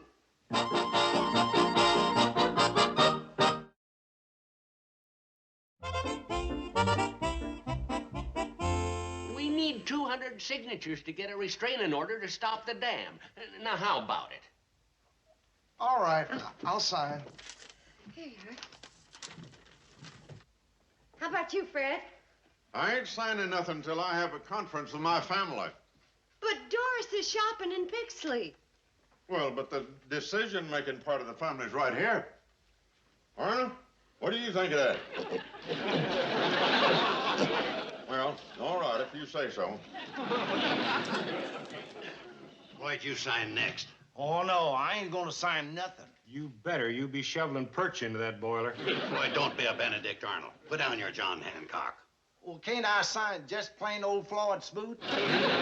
Yes, you can, Floyd. I'm with you, Kate. Thank you. 8 signatures already. Just think, all we need is 192 more.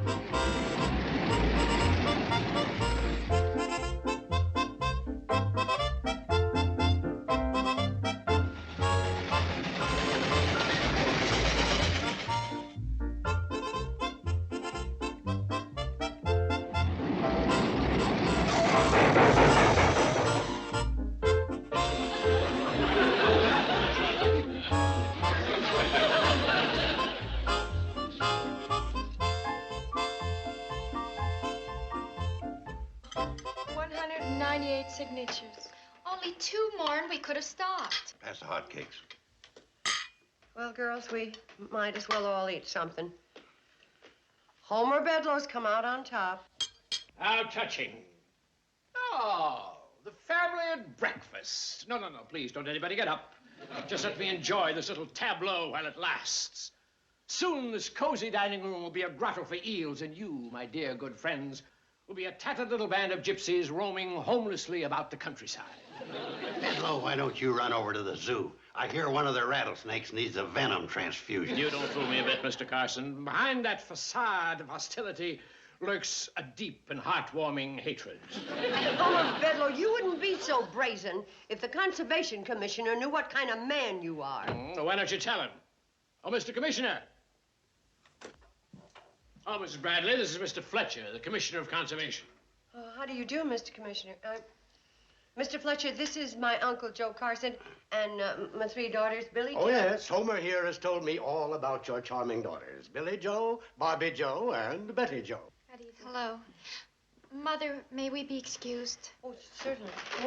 Would you like some coffee, Mr. Fletcher? Thank you, Mrs. Bradley. Didn't you want to tell the Commissioner something, Mrs. Bradley? Yes, I did.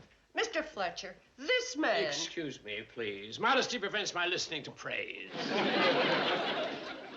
I'd better keep an eye on Bedloe. I don't trust him as far as I can throw a handful of feathers. Yes, Mrs. Bradley. About Homer Bedloe. There are so many things that have happened, I don't know where to begin. Mrs. Bradley, there is nothing about Homer Bedloe you could possibly tell me that I don't already know. Well, I'm certainly glad to hear that. What a generous, public-spirited man. Public-spirited? Why, he Yes, is... he has sacrificed the profitable branch of his railroad so that the people of this valley can enjoy the recreational and economic benefits of the new lake. I've heard of brainwashing. But Bedloe's got yours. Washed, drip-dried, starched, and ironed. I have been forewarned that you are the ringleader of a tiny minority who oppose progress in this valley. I do not oppose progress. I oppose drowning. Oh, you don't understand the benefits involved. Here, let me illustrate. Now, let's say this is the valley. Now, let's build a dam. I've loved building dams ever since a little shaver. Now, here is a wonderful lake. Supply of water for farms, source of power, a fine attraction for tourists. Just visualize, Mrs. Bradley. Just visualize. Around this lake, there will be cabins, and on the lake, there will be boats. And at the bottom of the lake, there will be me. No, never mind. Run for the hills the dam has broke. Miss Bradley, that lake is going in whether you like it or not.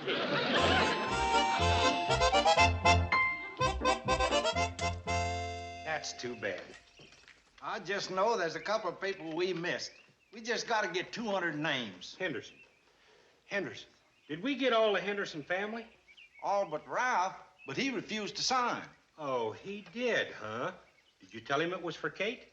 Yeah, but it didn't impress him. He just sat there in his crib sucking on his rattle. I know. We didn't get Eustace Paco. Yeah, and for a very good reason. The sheriff's got him. Caught Eustace shoplifting again. That's a shame. And we only needed 2 more signatures. All right, you two, let's get this wood-burning rat trap rolling. We've got to get to Pixley. The commissioner's due at the county courthouse. Commissioner? What are you commissioner of? My name's Fletcher. I'm Commissioner of Conservation. Gee, you're the first commissioner we ever saw. Hey, could you give us your autograph? Why, I'd be delighted. I ain't got nothing for you to write on. Charlie, you got a hunk of paper? Well, just this.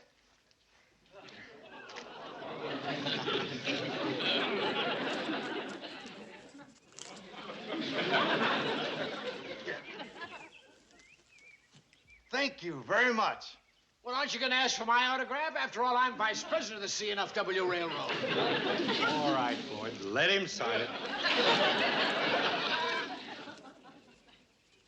There. Now can we get going? Sure. All aboard!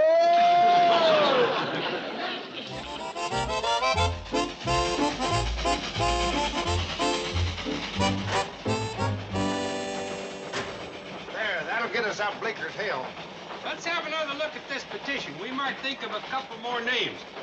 Be a crime to throw it away with only 2 names missing. Freddie Ferguson's name ain't down there. He's kind of hard getting his signature, though. He moved to Australia in 1908. Hey, Charlie, are you train sick?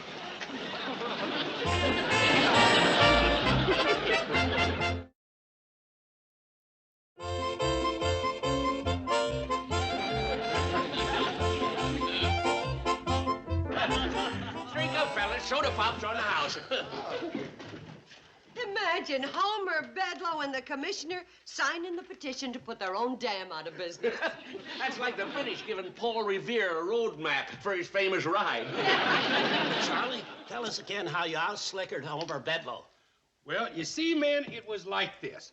We were short just 2 signatures on that petition. Hey, what are you telling them for? I should be telling them. It was my idea. Your idea? Yes. Boys, it doesn't matter whose idea it was. The important thing is we have a restraining order to stop Homer Bedloe. Yeah. Do you mind repeating that, Mrs. Bradley? Not at all, Homer. This is a restraining order to stop you from flooding the Shady Rest and submerging the cannonball. That's very interesting. Mrs. Bradley, I'd like you to take a look at this. This is a counter-restraining order restraining your restraining order restraining me from building the dam. Work will begin in about a week. Bedloe, you're the meanest villain since Simon Legree. Well, let's not drag amateurs into this. Oh, 3 o'clock. By now, the commissioner should have completed his inspection of the area and be arriving at the Shady Rest to serve the formal eviction notice.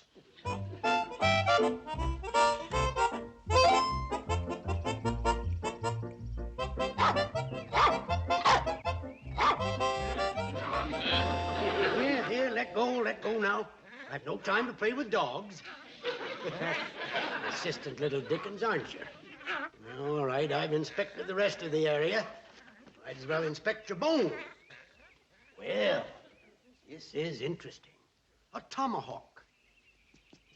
A Choctaw tomahawk. Do you realize what you've done? You've made an important discovery.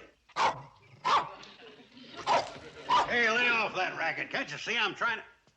What are you doing to that dog? Oh, it's you. Do you know what this is? Yeah, it's a tomahawk. Dog uses them to scalp gophers. Digs them up around here all the time. You mean they're all over the area? Well, I wouldn't say exactly all over. Well, if they are, it proves my theory that the Choctaws migrated here long before the Sioux and the Winnebago. You know, it's too bad, Fletcher. Would have made you a big man. Kids in school would have talked about you as an Indian expert instead of an underwater Matahari. Have the lake in, they'll never know.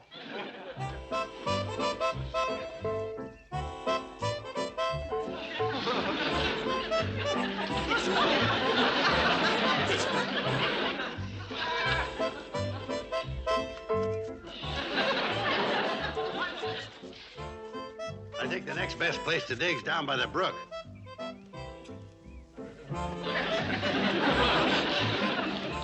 Well, good find will be worth a few blisters.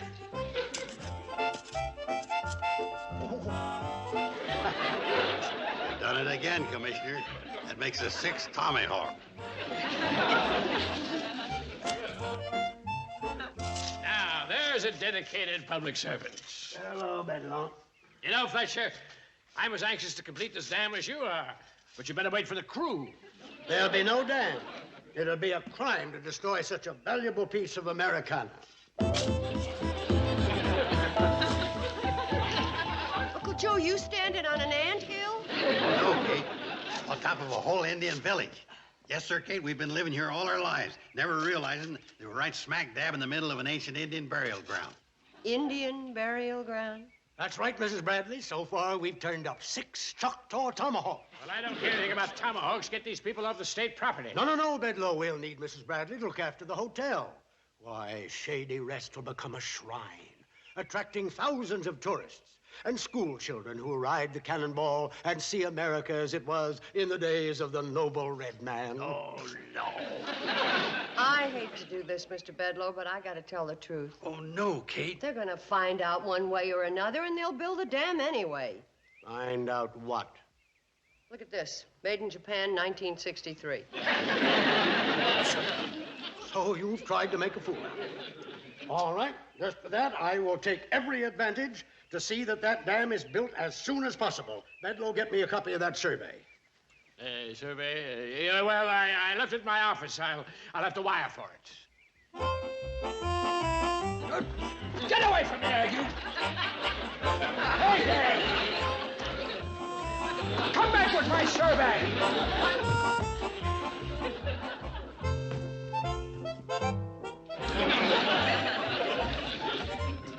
Hey, you!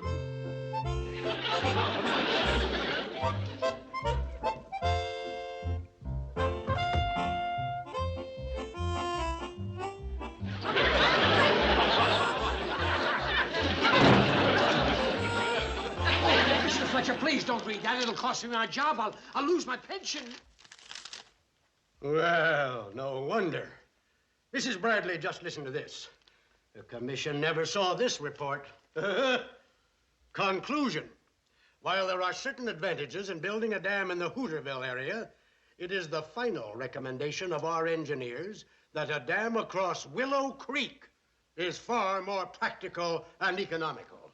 Willow Creek. Why did you conceal these facts? I can tell you why. Because the main line of the C&FW Railroad runs across Willow Creek. And if the state created a lake there, Mr. Bedlow would have been washed out of his job. Mr. Bedlow, plotting against this good woman, deceiving the people of this state. What'll your mother say? Oh, please don't tell her. She'll never trust me to do her dirty work again. Bobby Joe? Yes, Mom? Help me move this back, huh? Yeah, you first. That's it. Hey, it wasn't an Indian village after all. It was Japanese. The dog just dug up this genuine Japanese samurai sword. Samurai. That's what I said, samurai. Well, Kate? Your Japanese sword was made in Akron, Ohio in 1912.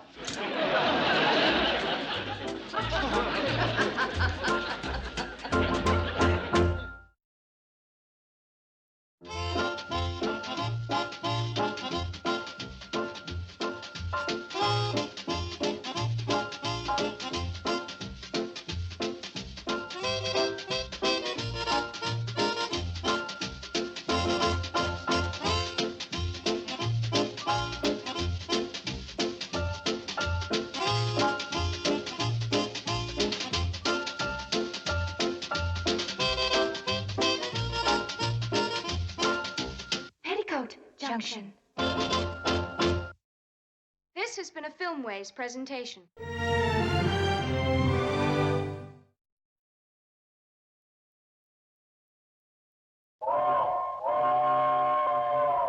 Come ride the little train that is rolling down the tracks to the junction. Forget about your cares, it is time to relax at the junction. Lots of curves, you bet, and even more when you get to the junction. Petticoat Junction. There's a little hotel called the Shady Rest at the junction. Petticoat Junction. It is run by Kate. Come and be her guest at the junction. Petticoat Junction. And that's Uncle Joe. He's a moving kind of slow at the junction. Petticoat Junction.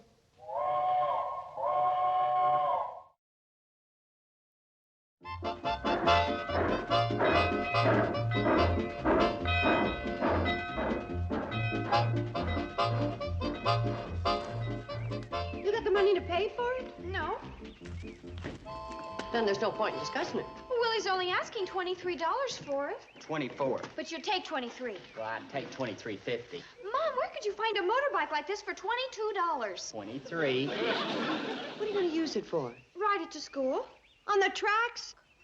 Oh, I'll put it on the train and ride from the station to school. But you can walk from the station.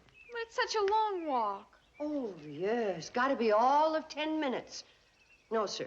I don't like the idea of you racing around the countryside on this thing. Miss Bradley, it don't go faster than 6 miles an hour. 6 miles an hour? Well, downhill. I'll give you 19 for it. 22.50. Mom, $20 for a motorbike is a real bargain. 21. It's got a gallon of gas in it. Betty Joe, supposing I was to say you could have it. Oh, thanks, Mom. Hold it. I said suppose I said you could have it. Where would you get $17? 19. Well, you're always asking me what I want for Christmas, and I thought, that is... Well, gosh, this is what I want. Well, aside from the fact that Christmas is a few months away, my whole Christmas budget is $15. 16. 15. 15, but without the headlight. Well, I'll try to raise the money some way. Willie, you won't sell it to anybody else, will you? Well, I can't promise. I got a firm $12 offer from Horace Otis, and that's without the seat. Well, promise me you won't sell it till you talk to me first. Well, okay. Oh, thanks.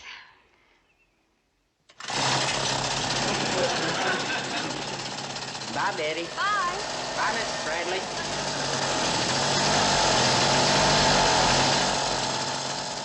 Doesn't it sound beautiful?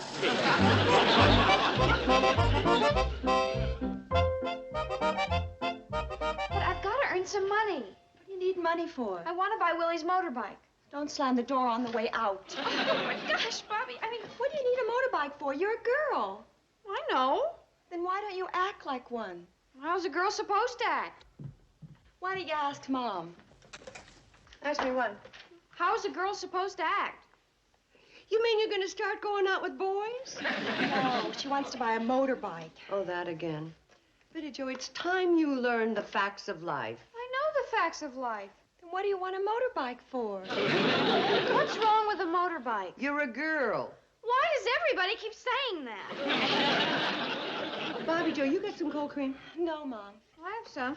You do? Yeah. I'm a girl. You gotta do something about her. Like what? Hide her.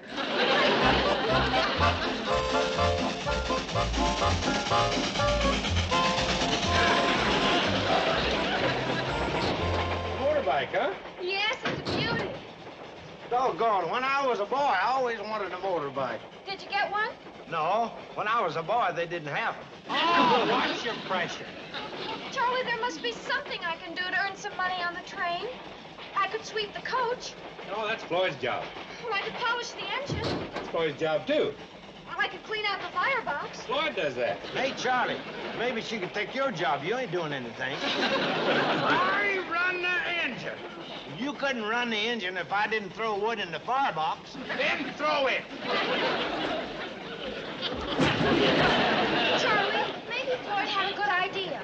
I did? What was it? About my taking over Charlie's job. Well, you always let me run the engine when I'm on the train. Why couldn't you pay me for it? You could have a day off and all I need's $15. That's more than I get. Well, I'd work for less. Oh, we couldn't let you do that. Why not? You let me. Betty Joe, I just reckon we couldn't pay you to run the train. Gosh, I'm never gonna get that motorbike. Oh, sure you will. Well, I never did. Oh, why don't you... Hey, where's my lunch pail? Right down on that wood. That's funny. Charlie, guess what I did? What did you do? Yes. Did you throw my lunch pail in the firebox? Yes, I did. What's he getting so mad about? You're always complaining you want a hot lunch.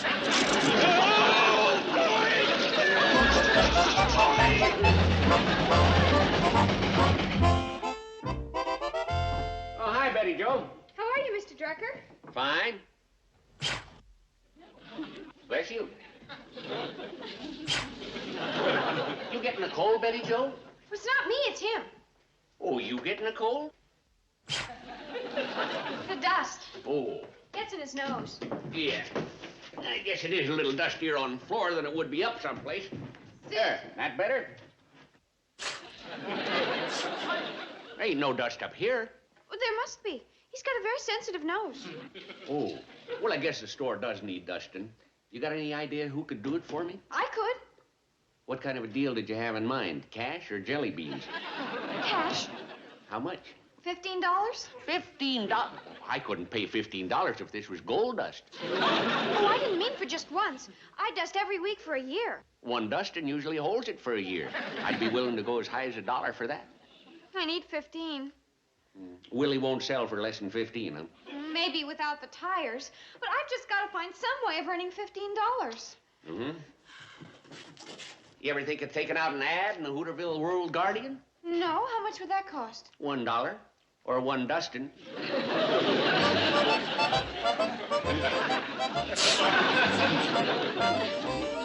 $1 for dusting the lobby? Well, that's what Mr. Drucker paid me. A whole dollar? Oh, he didn't pay me in cash. If you eat all those jelly beans, you're going to get sick. Oh, no, I took out an ad in the paper. That's a waste of money. Whoever reads that paper. You're reading it. Oh, that's just because I ain't got nothing better to do. How about dusting the lobby? I'd be glad to, Kate. I don't want to take away Betty's job. What'd you say in the ad? Excuse me. Here it is. Ah, yes. Industrious, energetic worker available. Is this you? Yeah. Didn't sound like you. Will tackle any job for 50 cents an hour. How come you charging me $1? Well, you're my mother. And that cost me 50 cents extra. It's a small price to pay for motherhood. Did you get any answers to the ad? Oh, no, Mr. Drucker only put the ad in the paper today. Ah.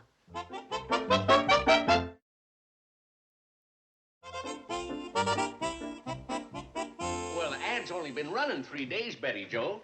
You can't expect results overnight. No surprise to me nobody answered it. They ain't got nothing to attract attention. It's in the middle of the front page, right under the president's picture. It could be under a picture of Sophie Lawrence in a bathing suit. Nobody's paying attention to it if it ain't got the right word. Let's leave it up to an impartial stranger. Morning, Clara. Morning, Joe. Kate, how are you? I'm fine, Clara. Clara, as an impartial stranger, have you read the classified ads in this week's Hooterville Guardian? No, See? I didn't get the paper. Well, here, have a free one. But thank you.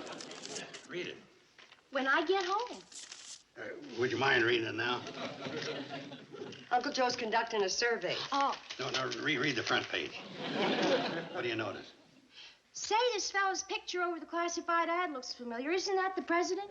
Never mind him. Read the classified ad. Oh, I'd like to get in touch with whoever put that in. There's your answer. See you on the train. I really do need a babysitter. What time should I be there? Oh, Betty Joe, I'm afraid you're a little too young. I like to leave Archie with someone who's a little older. Well, I'm a lot older than I look. I'm old enough to get a license to ride a motorbike. Oh, I'm sorry, but Len's real strict about who I leave Archie with. But I'm very responsible. Would you believe it? I'm the only person Mr. Ziffel leaves his pig Arnold with. Hey, Joe, babysitting a pig and babysitting a baby are two different things. Well, Mom, Mr. Ziffel thinks as much of Arnold as Mrs. Begley does of Archie. There's a little difference. I sure wish you could babysit with Archie, because Lem and I would love to see that triple bill they got down at the Pixley Bijou. Floyd and Charlie went to see it the other night at 6:30. And they didn't get out till 1 o'clock, and they only saw 2 pictures. Oh, gosh, Mrs. Begley, it'd be a shame for you to miss such a good show. Would you let me sit with Archie if I had someone with me who was older? I don't think Bobby Joe will go along with that. I was thinking of you. I'll be fine. Now, wait a minute. I've been babysitting all my life, and I'm not going to do any more. Not until you girls get married and you start yelling for Grandma. Mom, don't you want me to earn the money? Well, sure. But I don't want to go all the way over to Clara's and sit with you while you sit with Archie. Well, we could bring Archie to the hotel, and that wouldn't inconvenience you at all. Oh, what do you think, Mrs. Begley? Fine, just as long as your mother's there. What do you say, Mom? What I have to do to get a motorbike. Hi, Uncle Joe. Who's that you got with you? Archie? You may be little and puny now, but don't be discouraged. In 39 years, you'll be a man like me. What is going on here? Uncle Joe scared Archie. I did not. He's just showing off his lung. And you be quiet. Here, give him to me. There. You know, I'll take him upstairs now and put him down. Oh, Mom, I'm supposed to take care of him. You know how? Oh, sure. I raised him from a pup, didn't I? Okay, here you are.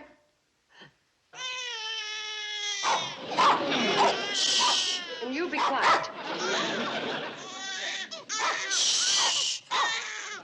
Oh, Mom, would you mind? I thought you were going to take care of him. Well, just get him quiet, and then I'll take over.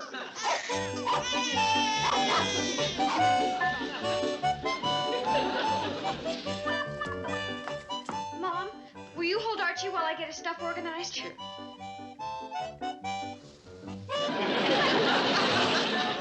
Get out of there. Mom. Come on, get out. What's the matter with him? Oh, I think he's jealous. Well, here's your client. Oh, it's your responsibility. I don't know how to turn him off. What's wrong with him? Well, when a baby cries, he's either hungry or, Archie would be hungry. Get his talcum powder, his safety pins, and his 3-cornered bikini.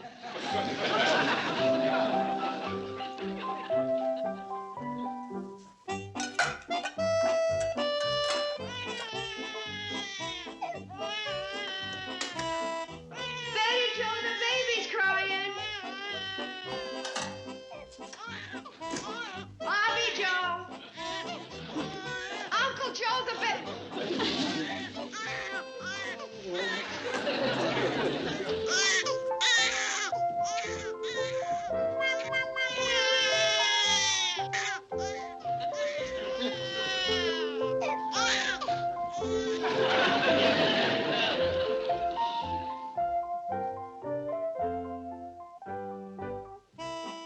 Betty Joe? Betty Joe?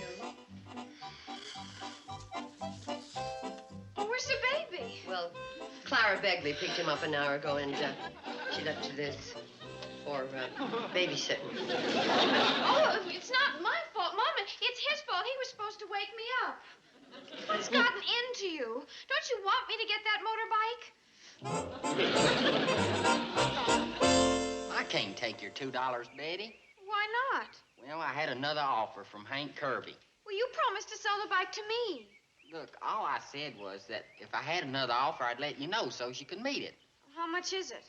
$14.50. I offered you 15. Yeah, but Hank, he don't need one of the tires. Oh, well, you've got to save the bike for me. Well, Hank said he'd give me the money in 2 days. Well, I'll have it for you in 2 days. Well, if you do, it's yours, and if you don't, it ain't. Yeah, Miss Dawson, I'll ask her. Hold on.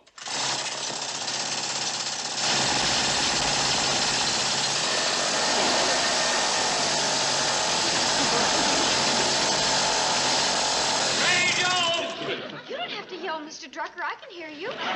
Betty Jo, Mrs. Dawson. Get this thing out of here. Okay. No, not here. Walk it out. Start it up on the other side of town. Dang blasted noise making. I knew it was a mistake for him to put a road in here. If he ever gets that thing started. Mr. Drucker, what did you want to talk to me about? What did I want to talk to? Oh, Mrs. Dawson is on the phone. Clara Begley told her that you did such a good job sitting with Archie that she'd like you to sit for her for a couple hours tonight with her triplets. You mean she'll pay me 50 cents an hour per kid? Well, I guess so. Gosh, that'll be $3. And with the two I've got... Oh, it isn't enough. Oh. Well, I got a couple of other sitting jobs for you, but the trouble is they're all for tonight. Too bad you ain't 3 people. But I am 3 people. Betty Jo, Bobby Joe, and Mommy Joe. Wouldn't it be easier to cultivate a couple of boys with transportation instead of breaking your neck trying to get a motorbike? Please, I'm not asking for advice. I just want your help. I've got to make enough money tonight to pay for that motorbike. I was going to do my hair tonight. Well, you can take your hair with you and do it. I mean, you can do your hair while the Clegg kids are sleeping. The Clegg kids? There are only 2 of them. I'm taking care of 3. I don't want a motorbike. Please. I've got to study. Well, the Cleggs is the greatest place in the world to study. They got a hi-fi. All right. Thanks, Bobby Joe. I'll never forget this. Don't worry. I won't let you.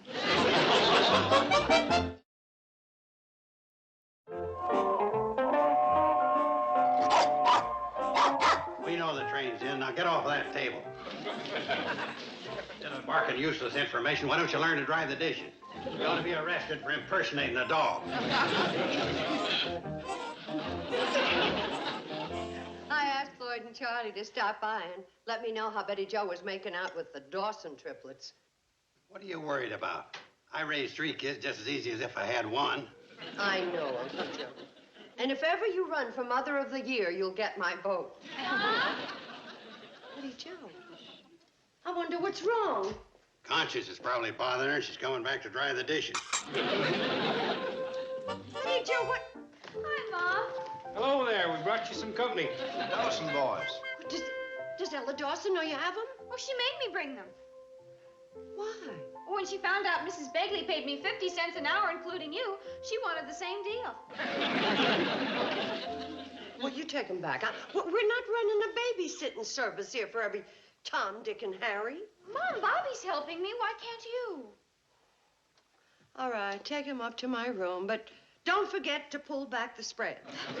Don't look so unhappy, Mom. You said yourself 3 children are just as easy to take care of as 1. Mom, you said 3 children were just as easy to take care of as 1. We already have 3 upstairs. Well, 2 more aren't going to make that much difference. But why did you bring them here? Couldn't you handle them? Of course, but it was Mrs. Clegg's understanding that you were going to supervise. Mrs. Dawson. All right, take him upstairs and put him in number 3. And be careful of the stairs, huh? Gee, thanks, Mom. Susie, wait a minute. I'm a little confused. You're getting 65 cents an hour to take care of your baby brother. That's right, Mrs. Bradley. You see, Harold was going to take me to the dance tonight. But then he wasn't on account of he had to work. But now he is because he doesn't. You understand? Oh, perfectly. I've got 3 teenagers myself. Harold is going to work after all. You want to go to the dance, and you want to leave Herbie here. Yes. He's cute, isn't he? Cutest baby I've seen in the last 10 minutes. Hey, Kate, where you want us to put these? Who are they? Those are the Parker babies. They're house guests of Herbert. See, I'm getting 75 cents an hour from Mrs. Parker for taking care of Douglas and Gwendolyn. But, Susie, there are already 5 babies here. Well, that's fine. Then they won't get lonesome. I'll sublet Herbie and the Parker babies to you for 50 cents an hour. Lucky me. Hey, these Parker kids weigh heavy. Yeah, well, put Douglas in the presidential suite, Gwendolyn in the bridal suite, Herbie in the governor's suite, and don't forget to take the spreads off. Don't worry, Susie. We'll get you to the dance in time. 8 babies. My, Mrs. Bradley, you're due for a lot of running around.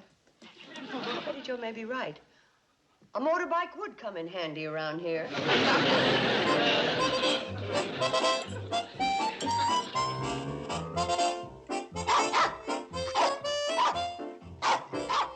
Can't you see I'm getting them young'uns fed? Feeding time for the Dawson triplets.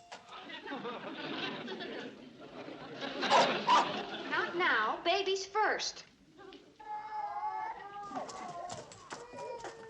Listen to the Clegg twins. They want their bottles again.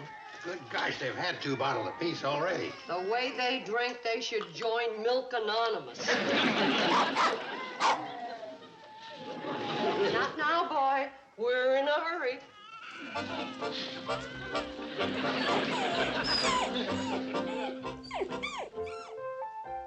Now, you're all talcumed up and ready for your bottle. Mom! What is it, Bobby Jo? I'm busy. Did you take Herbie's bottle? Why would I take Herbie's bottle? Well, it's missing. Oh, it can't be. Mom? What is it, Betty Jo? They're gone. What's gone? I went to feed the Dawson triplets, and when I came back, they were gone.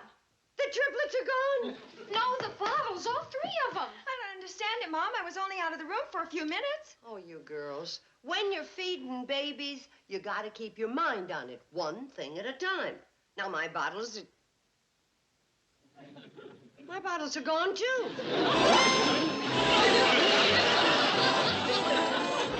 Come in the kitchen. I'll show you the guilty culprit. How could you? You ought to be ashamed of yourself. Taking milk from little babies. If you wanted to take something, why didn't you take Willie's bike? Save us all this babysitting trouble.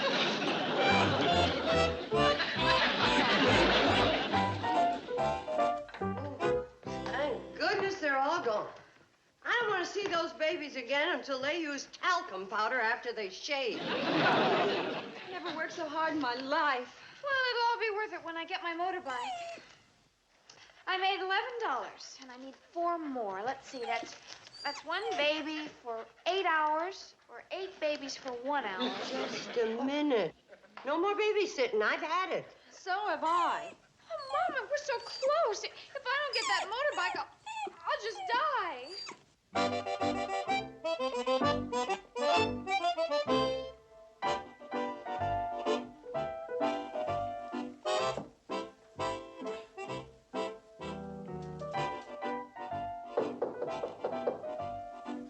Who is it? Me, Mom. Well, what on earth I've been looking for the dog. I can't find him anywhere. He's gone. Well, he's been out before. But never this late. I'm afraid something terrible's happened to him. Oh, now, Betty Jo. What's the matter in here? Can't a fella get any sleep? Uncle Joe, the dog's gone. I could have predicted it. That dog's a prima donna. Just because you chased him out of the baby's crib and then bawled him out because he stole the baby's milk, he runs off in a fit of jealousy. You know, you're right, Uncle Joe. We have been ignoring him. That crummy dog don't think of nobody but himself. That sounds like Willie's motorbike. Well, what on earth is it doing in the lobby?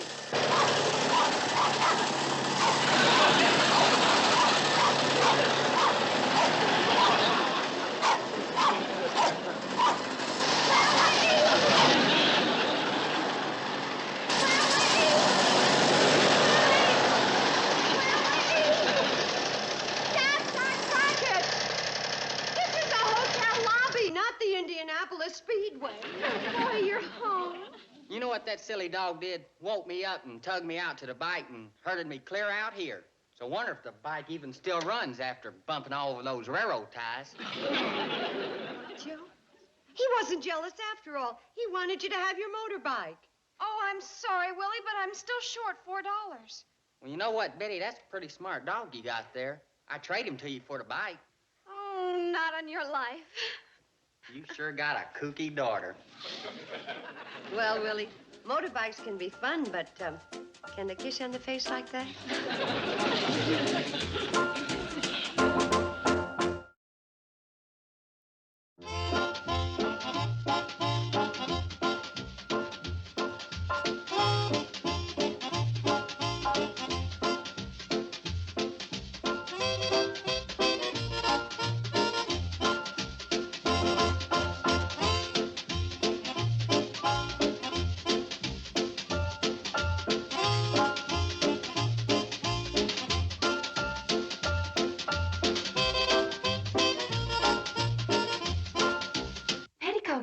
Junction.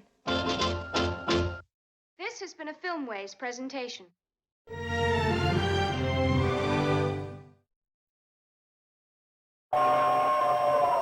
Come ride the little train that is rolling down the tracks to the junction. Forget about your cares, it is time to relax at the junction. Lots of curves, you bet, and even more when you get to the junction. Petticoat Junction. There's a little hotel called the Shady Rest at the junction.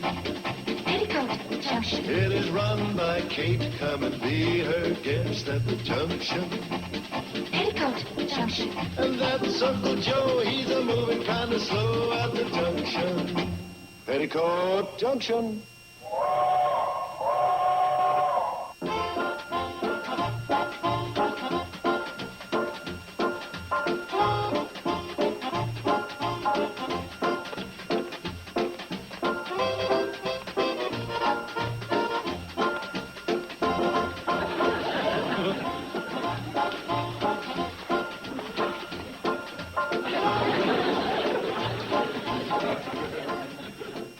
The Encyclopedia of Baseball. Huh? I've never seen you that interested in a book before, so it's got to be the Encyclopedia of Baseball. Oh, this is the textbook for my new class in adolescent psychology. Mother, I think you've been entirely too permissive with me. Oh, says who? Says Dr. Herbert Slocum. The ideal mother should be firm, restrictive. Let her teenager know who's boss. In that case, you can't play ball with the Hooterville Hawks Friday. Mom, that's parental tyranny. Why, it says right here. The teenager typically resents the authority figure and tends to do exactly the opposite of what he is told. In that case, you can play ball. Oh, gee, Mom, you're an ideal parent.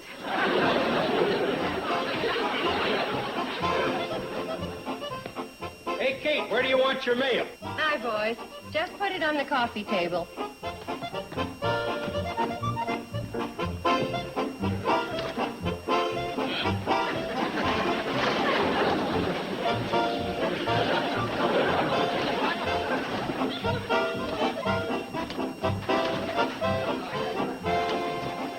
All this for me? It's for the Shady Rest Hotel. Well, I knew I owed bills, but I certainly... Shady Rest Hotel free honeymoon contest. Oh, that's my mail, Kate. Boy, them radio and newspaper ads sure got results. Uncle Joe, surely you wouldn't. You couldn't. You did. This is going to make more money than any idea I've ever had. You wouldn't have to go much to do that. That's the truth. Ain't you two got a train to run? Free wedding. Free champagne supper. Free honeymoon. Now relax, Kate. All that stuff ain't going to cost me a penny. I'm promoting it. From who? Well, you mainly. Hey, think of the publicity. That nice young couple getting married here at the Shady Rest. The press snapping pictures of them. Him carrying her across the threshold, like Doris Day and Rock Hudson. Oh, Hudson? Where? In his imagination. Kate, you'll see. This contest will turn the Shady Rest into another Niagara Falls. What contest? My free honeymoon contest. Come on, girls, and help me pick a winner. Grab a handful. All right, you two, don't just stand there. You can help, too.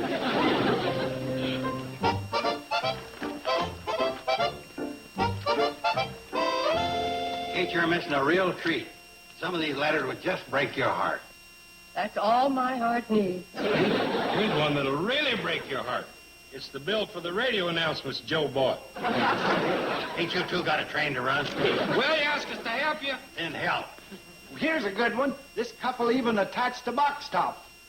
We would make the ideal couple because we crunchy pop fruit flakes. What about you, girls? Haven't you found a winner? Well, I found a couple that are fair. I've got one that's pretty good. This is the most beautiful thing I've ever read in my life. What does it say? Well, these two kids, they're so in love and their families won't let them get married. Like Romeo and Juliet. Young lovers, torn from each other's arms by parental tyranny. They have to elope, and this contest is their one chance to have a nice wedding and a real honeymoon. Imagine them staying at the Shady Rest. They've just got to win, and they'll just love it here. Billy Joe, let me see that letter. I don't know if them kids is going to elope. Maybe we hadn't ought to get mixed up in it. Thing like that can get the sheriff down on you. This is the most beautiful thing I ever read in my whole life. Mom, it's so romantic. Oh, Mom, those two kids have just got to win. Read this part here again. Oh. That's what I get for letting women judge a contest. They always let their emotions run away with them. Right, Floyd?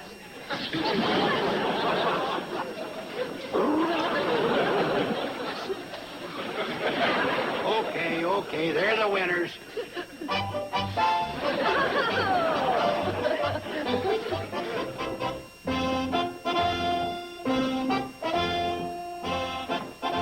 Well, the bridal suite's all ready. How's the cake decorating coming? All finished, Mom. How do you like it? Oh, it's beautiful. Yeah, but I don't know about putting the bride and groom's name on it, though. Oh, they're such pretty names we couldn't resist. Laura Bentley and Tony Allison. Hey, how's this for class? Wow. Hey, where'd you get it, Uncle Joe? I borrowed it from a magician who's appearing at the Pixley Bijou. I got to get it back before tonight's show. What's the matter? Have you got a headache? No, the hat's too big. Generally keeps it full of rabbits and stuff. Anyway, I won't be wearing it at the wedding. You ain't said nothing, Kate. And it ain't been easy. So this isn't going to be a formal wedding. These two kids are eloping. Well, I'll be giving the bride away, and the place will be crawling with photographers. I've already alerted the press. Hey, everybody. Want to get a lot of the Flower Girl? Betty Joe, you're a little too old for Flower Girl. Oh, it's not me. Come on, Flower Girl.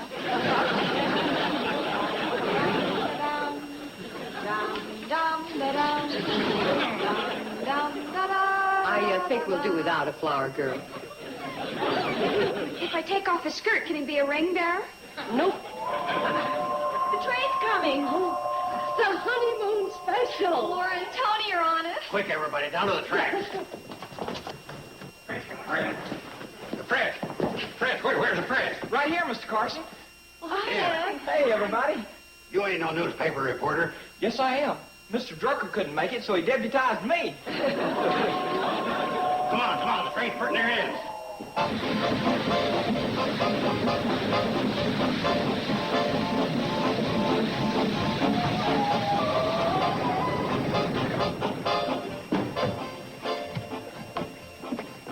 The honeymoon couple here? Why, yes, but... Well, I'll handle this point. Gentlemen of the press, the Shady Rest Hotel, long a secluded hideaway for young lovers, is proud to present to you our ideal honeymoon couple.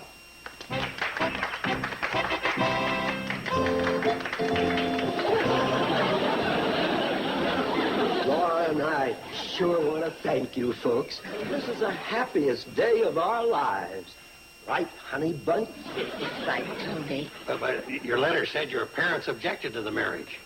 Oh, not our parents, our families.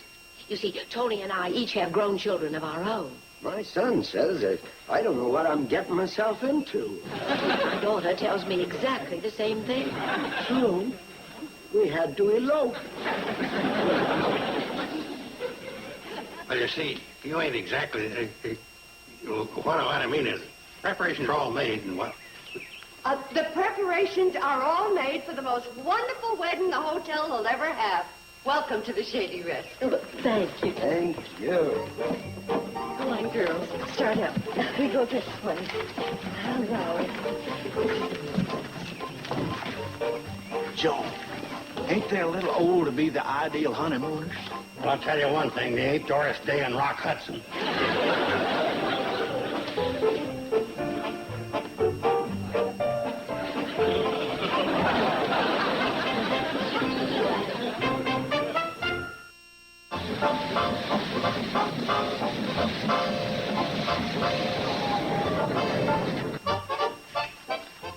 Hold it.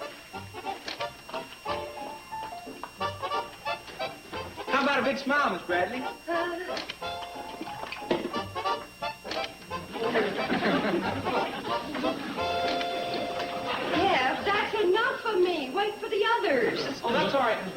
ready to practice. I don't understand what's keeping Floyd and Charlie. They should be back with Judge Clark by now. Well, I asked them to stop and give me some film for my camera. You know, you'd have enough if you'd stop wasting it on me. I'm not wasting it. I forgot to bring any with me. How about a big smile? Mom, the bride's almost ready. Billy Joe's putting the final touches on her cheese. On her what? On her hair. Eb, will you stop that? He doesn't have any film in that camera. It's good practice, though. Billy Joe tells me that you two are going to sing Oh Promise Me, so let's run over it, huh? Mom, maybe we better not do it. Yeah, you see, we thought Tony and Laura were a couple of teenagers, like Romeo and Juliet. So? So we had a kind of special arrangement. Well, Oh Promise Me. Let's hear it. Oh, promise me that someday you and I, we'll take our love together to some sky. You were right. Forget it. Gee, I like it, Miss Bradley. Would you mind terribly if... Hey, they're ready. The judge is here. We better get this show on the... Hey, Mr. Carson, where's your fancy suit? Why'd you change, Uncle Joe? Well, I ain't going to give the bride away. Why not? I look silly. She's old enough to be my mother. Well, who's going to do it? It's all right. I've arranged it. With who? Kate, will you relax? Well, we're back. Boyd? He's the only one the suit would fit. Did you get my film? Oh, sorry, Eb. We didn't have time. Well, what took you so long? That nut wouldn't fire the boiler in that dress suit. Well, I didn't want to get soot and ashes on it. And where is Judge Clark? Well, he stopped to brush the soot and ashes off his suit. Now, listen, everybody. I will not have this wedding turned into a shambles. That nice old couple is going to have a proper, dignified ceremony. With best man, bridesmaids, music. Medicare. Mom, here comes Billy with the bride. Oh, well, quick, start the Medicare march. I mean, the wedding march. Wait till I get my suit on, Kate. Laura, you look just lovely. Thank you, Kate. Excuse me, Mom. Judge Clark is here. Oh, Sorry I was delayed, Kate. no harm done. Judge Clark, may I present the bride? Well, congratulations, Billy Joe. I was wondering when some bright young man would ask for your hand. Congratulations, young fella. You've got yourself a mighty beautiful girl. I have? Judge Clark, you've made a mistake. Oh? Aren't you the groom? Oh, no, sir. That's the groom coming down the stairs.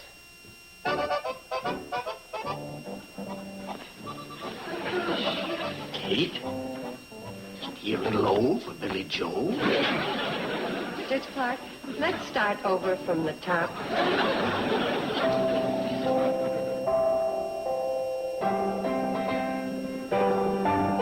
If there be anyone present who can show just cause why Anthony Allison and Laura Bentley should not be joined in wedlock, let him speak now, or forever after hold his peace.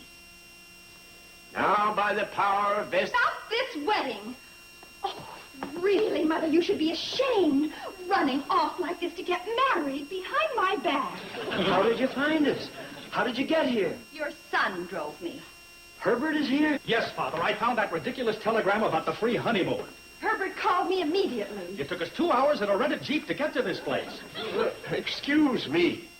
Are you two showing just cause why these two should not be joined in wedlock? Indeed we are. They haven't the slightest notion of what they're getting into. Now, wait a minute. It's true, Father. You're letting your emotions run away with you. But we want to get married. Mother, you just think you do. But do you really know this man? Are you ready to spend the rest of your life with him? And are you ready to take on the responsibilities of a wife and family? Family? Well, she has a grown daughter.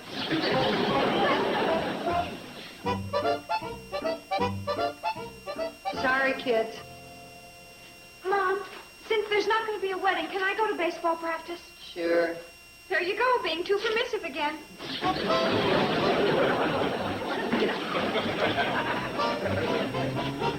Mrs. Bradley, I'm afraid we need your help. Yes. My mother and Herbert's father are sitting on your front porch, and they refuse to budge. You can solve our problem simply by telling them they can't stay here tonight. As a hotel keeper, you have that right. I'm so humiliated. Mother's acting like a spoiled child. Oh, they're both behaving like adolescents. Then why don't you handle them like adolescents? I beg your pardon? Just tell them that they can do whatever they please and leave without them. What? Listen. The adolescent typically resents the authority figure and tends to do exactly the opposite of what he's told. Principles of Adolescent Psychology by Herbert Slocum. Oh, that's Dr. Slocum's new textbook. May I? Of course.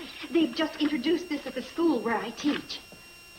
You mean you believe in this gobbledygook? Dr. Slocum is a world authority on psychology. Well,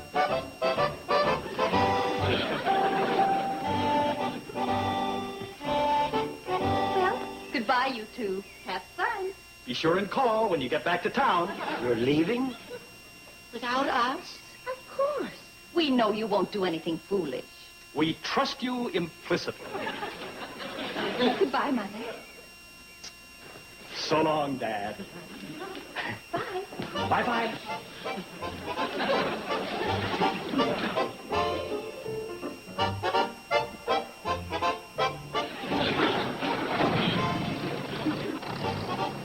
What's going on, Mom? A wedding. How soon do you think we can get Judge Clark back here? He's still here. The train hasn't left yet. What? By the time Charlie got Floyd to take off that fancy suit, the fire in the boiler went out. So then he had to take on water, get wood, build a fire. Mom! Now, you're crying because we're alone at last. No, because my Violet was so nice about all this, even when your son acted so hard-headed.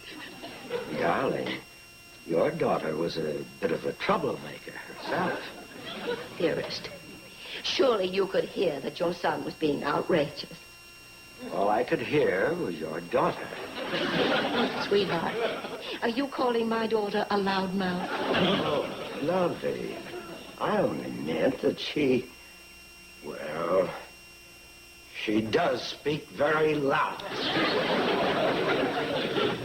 But what made them change their minds? Don't ask me to explain. All I can tell you is that adolescent psychology is a wonderful subject. How dare you call my daughter a blabbermouth? Maybe I should have taken a better look at your daughter. You might turn out to be just like her. What? Like daughter, like mother. Come on, you two. Judge Clark can marry you now.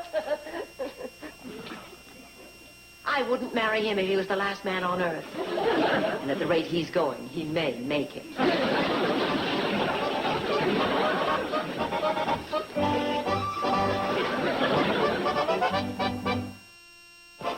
You can leave these decorations up, Kate. I think maybe I can pull this honeymoon contest out of the fire for you. Uncle Joe, you're all heart. You got a date, Uncle Joe? Oh, well, in a way. I asked Laura to go out for a canoe ride with me on Ziffel's hog pond. You're gonna court her? Oh, of course not. I'm just pretending to make Tony jealous. He ain't gonna let her go out with no young, handsome lady killer. Comment. Is he still sitting out on the front porch pouting? I think so. Open the door, Bobby Joe. I'll give him a sample of my technique. Make him nervous.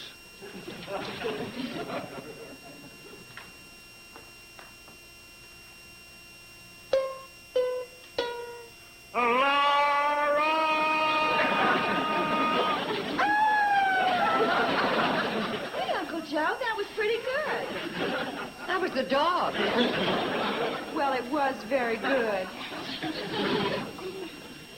Maybe you ought to take him with you. Like I told you, we aren't actually going. One look at me with his fiancée and that overaged Romeo.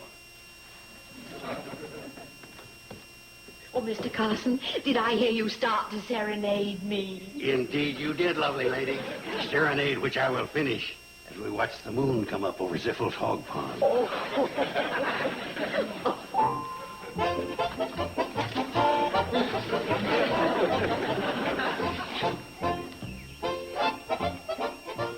Oh, excuse me just a minute. Don't wait up for Laura and me, Kate. There's going to be a full moon. There's no telling when we'll get back. Now, you behave yourself, Uncle Joe. That's like telling a bird to stay on the ground. Mr. Carson, I wonder if I'm going to be safe with you. I ain't making no promises. I got quite a reputation around these parts. Shall we go? Well, if nobody objects. Oh, excuse me. Good night, Kate. Good night. Don't tell Tony I'm out with his girl. All right. Sitting right there. Oh, my gosh, what hot. What? I didn't see him sitting there. Well, I guess the jig's up. We'll have to stay home. We'll do nothing of the sort. Now, you've promised me a canoe ride. Let's go.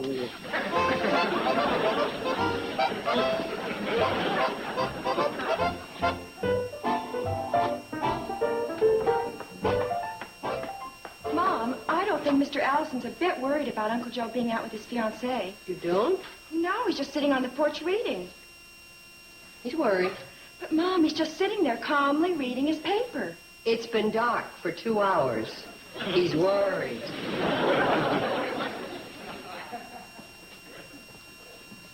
Excuse me. Yes. Mrs. Bradley, could you tell me how to get to that pond where Mr. Carson took Laura canoeing?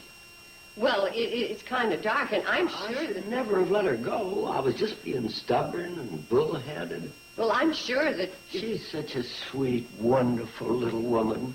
Mrs. Bradley, if you could get that judge back here, I want to marry Laura tonight. Really? Yeah. Hey! Oh. Well, for the fire that stove. What happened? We just got through the first chorus of the Indian Love call. The canoe turned over. Are you all right? Yeah, she's all right. Let me give you some advice. Don't ever let her paddle a canoe for you. She was paddling the canoe? I was playing the ukulele. Really, dear, you never should have gone. Well, you never should have let me go. Well, what could I do? You were behaving like a schoolgirl. You weren't any better, pretending you didn't see us. Well, I couldn't stand to look with you flirting and carrying on. I was not flirting and carrying on. Oh, you certainly were. You are a born coquette.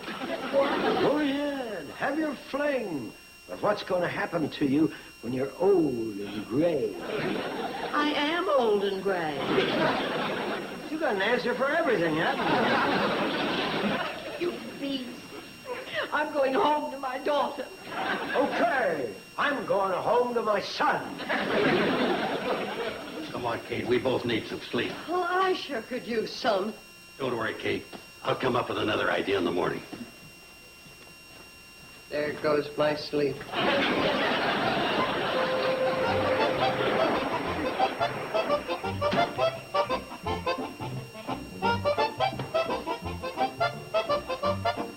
Good morning, Mrs. Bradley. Good morning. Well, good morning. Hi, Kate. Judge Clark, what are you doing here? We brought him. They want me to perform a ceremony they interrupted yesterday. Yes, Herbert and I did a lot of talking after we left here. And we came to the conclusion that we were the ones who were acting like adolescents. We think Herbert's father and my mother are a perfect match. They should get married. The sooner the better. Well, you may have a little trouble convincing them. Oh, Herbert can do it. He's very persuasive. And do you, Anthony Allison, take Laura Bentley to be your lawfully wedded wife? I do. And do you, Herbert Allison, take Violet Bentley to be your lawfully wedded wife? I do. Then by the power vested in me, I do now pronounce that Anthony and Laura and Herbert and Violet are man and wife. Men and wives. Well, married.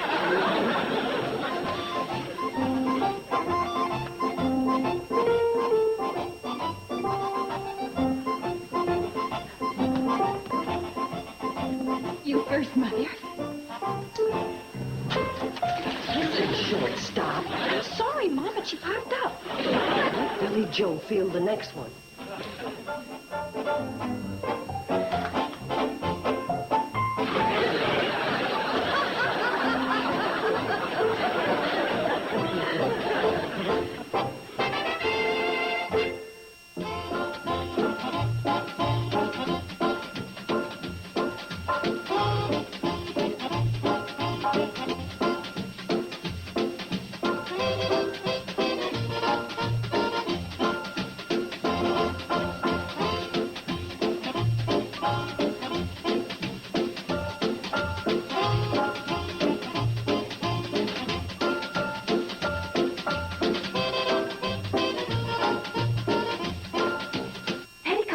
Junction.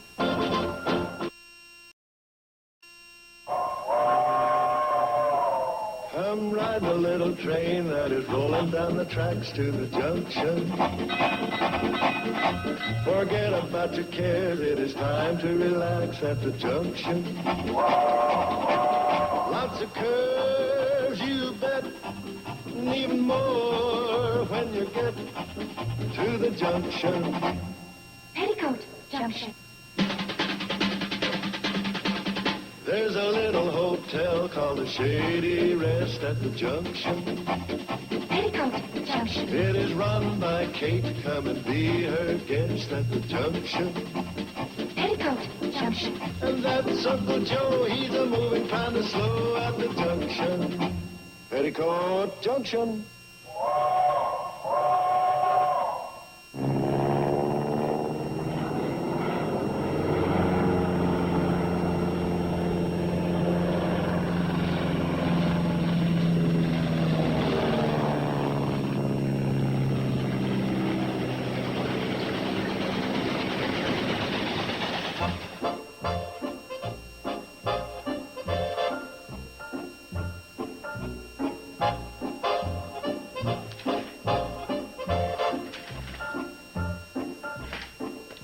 Billy Joe, how about a hand here? Bobby Joe, can you help me?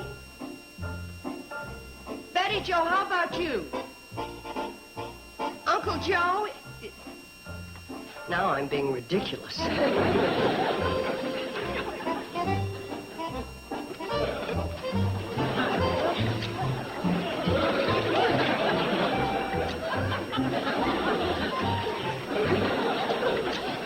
Thank heavens there's somebody in this family that wants to help. Nice little poochie. Well, the first thing you're going to have to learn is that you can't talk and work at the same time. Anyway, I'm going to have a little word with the troops as to who is carrying whose load around here.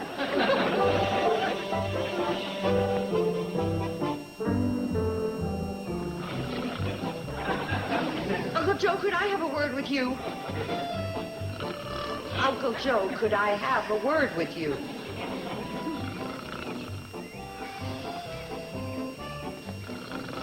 Work. Hey, golly, I was having this beautiful dream, and all of a sudden it turned into a nightmare. Too bad, too. But right on the verge of inventing a wonderful work-saving device. Oh, well, don't worry about it. I have invented a wonderful work-saving device. It's called, Uncle Joe, get busy or else. What are you talking about? Those drapes I asked you to hang in the lobby. Say, that's right. You asked me to do that a week ago, didn't you? No, a month ago. You got the right idea. Just keep at me until I do it.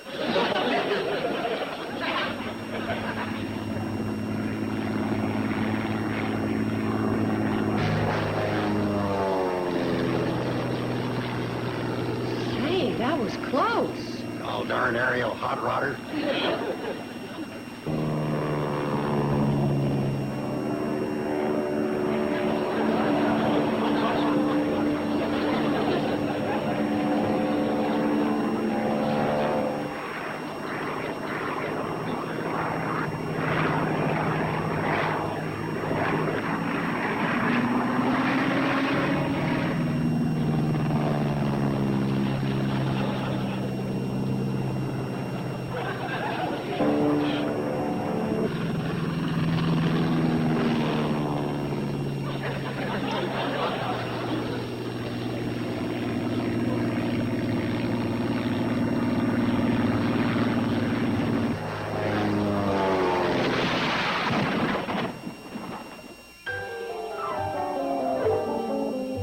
Are you all right? Mom! Uncle Joe! We're coming. I got him a first aid kit.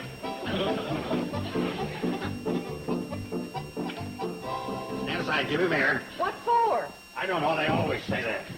Mom, he's fainted. I know. Now step aside. Don't panic. This is a job for a man. Let me have a look at it.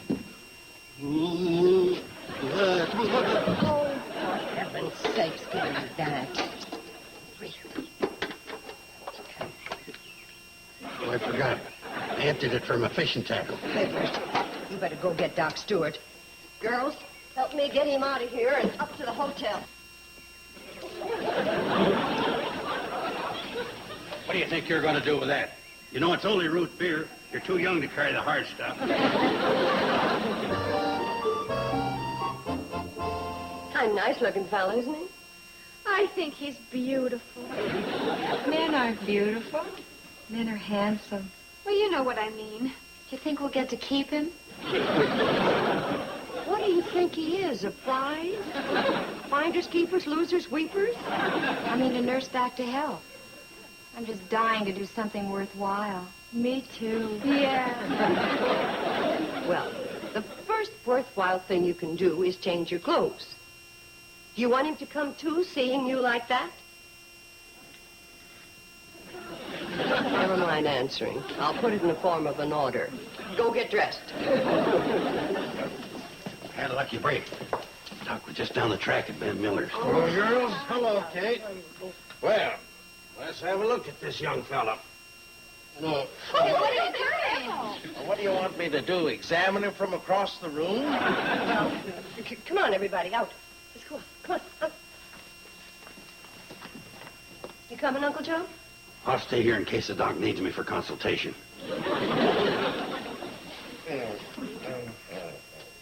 Hey, Doc, when he groaned like that, what does that mean? Something hurt him. What? I don't know. Could be anything from a broken toe to a bump on his head. We got our work cut out for us, didn't we, Doc?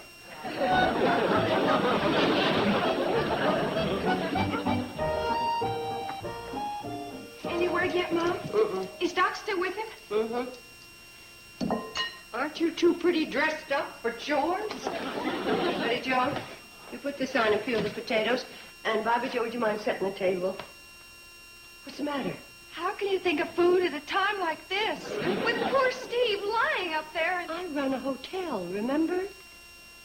And how'd you know his name was Steve? How did we know his name was Steve? Said so in his wallet, blabbermouth. Gosh, Mom, we had to identify him. You know, to see if there was the next of kin. Oh, sure, like a wife, for instance. Oh, he's not married. Well, I guess that. What else did you find out about him? Oh, nothing much.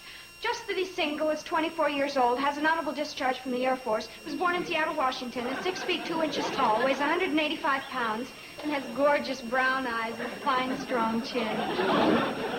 That's what it said on his ID card? Gorgeous brown eyes? Hi. Any word from the doctor? Well, what's the matter? It all depends. What are you made up as? You mean the dress? That's what I mean. Well, I was so worried about Steve, I just pulled out the first thing I came to. Oh, well, why don't you put back the first thing you came to? Oh, Mom. Back. This is a hotel, not a bunny club.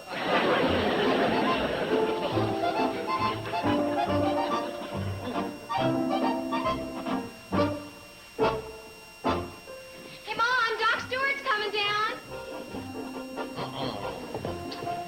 Doc, how is he? Well, I'll tell you.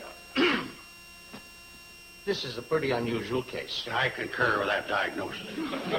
Crashes in a flimsy plane like that, you gotta expect all sorts of complications. Yeah, you gotta expect those things. Internal bleeding, multiple fractures, concussions. We found all that. No, we didn't. We didn't? No. Then what did we spend all that time for? You would have frowning and grunting like he's having a lot of trouble. I was, but not from the patient. You know, all that boy has are a few bumps and bruises. Isn't that wonderful? You mean he doesn't have to be nursed back to health? Tough luck, girls. Better luck next time. Actually, it'd be a good idea if he stayed a few days. He has had a shock and, well, if it wouldn't put you out too much. Oh, it wouldn't put us out at all. We'll take care of him as long as you want. I'll sit by his side all night if necessary. And leave the day shift to us? Oh, no, you don't. No, sir. All right, girls, all right. We'll settle this later. Come on. Doc? Hey, reckon you got the idea he'll be cared for, don't you? Oh, I get the idea, all right. I just hope he doesn't suffer from overcure.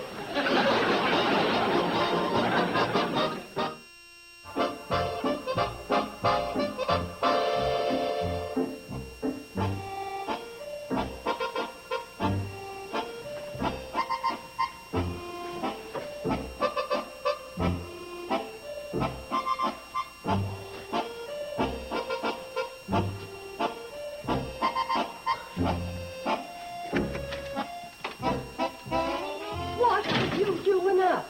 Hi. Where am I? This is Shady Rest Hotel. I'm Kate Bradley. This is my place. Oh, yeah. I'm beginning to remember. My plane. How is it? Forget the plane. The doctor says you're going to need a few days' rest. No offense, ma'am, but doctors are always saying you need a few days' rest. But this time I think the doctor's right, so come on. Lady, every dime I have is in my plane. Now, if I don't get it working... All right, who's got my pants? They're in the closet where they're going to stay. And you're getting back in that bed if I've got to make you. I bet you'd try, wouldn't you? Not only try, I would do it. I didn't raise 3 young'uns for nothing, you know. From the time they... What's the matter? You said 3 young'uns? Oh, lady, you're going to think I'm out of my skull, but I seem to remember 3 girls swimming in a water tower. Those are my 3 daughters. Yeah? Can we come in?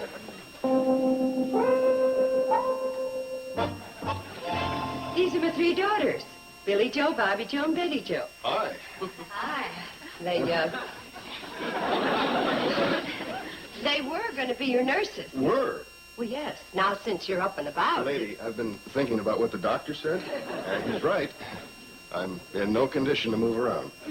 I'm sick, and I need help and care. Yes, sir. The doctor knows best is what I always say. I wonder if I have a temperature. What about your plane? What plane?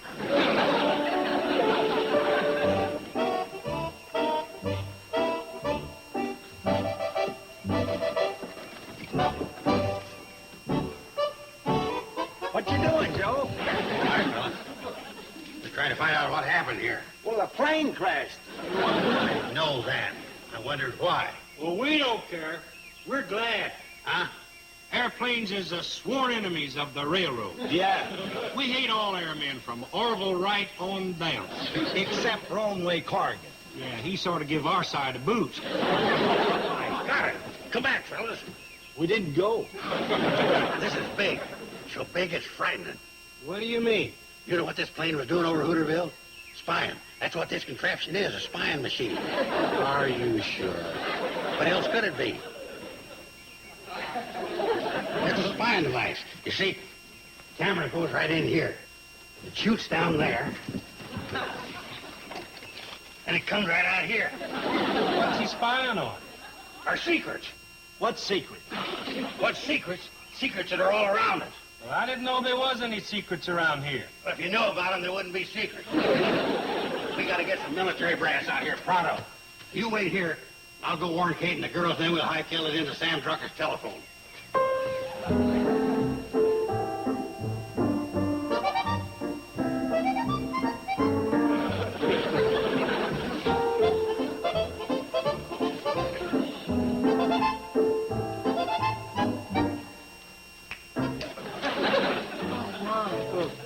Oh, Mom, I've just found my true calling. Oh, don't tell me. Let me make a wild guess. You want to be a nurse? It's so inspiring to take care of one's fellow man. Yes, especially if the fellow's name's Steve. It's more than that. I have a knack for nursing. Do you know what I just did? Took Steve's temperature. Florence Nightingale, move over. I really did, Mom. I sterilized the thermometer, then I shook it down, then I placed it under his tongue, then I timed it ever so carefully before I took it out. Just like a professional. What was it? Huh? What was his temperature? I don't know. I couldn't find the mercury. Thank heavens you're safe. Where are Betty Joe and Bobby Joe? They're in the kitchen. What's this all about? Steve. He's a Russian spy. He's a what? Steve? He's a spy. A Russian spy.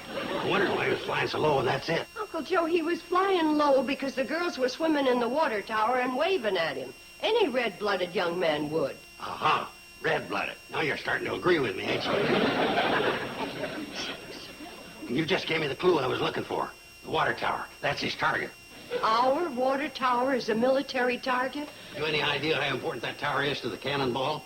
Knock out that tower and you've immobilized the whole valley. Where are you going? To conduct an interrogation.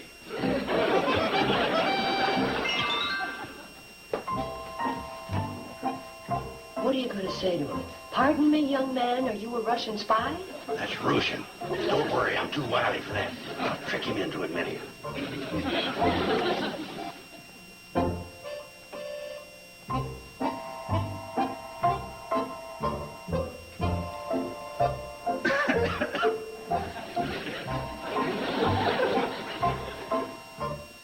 You like a dish of caviar?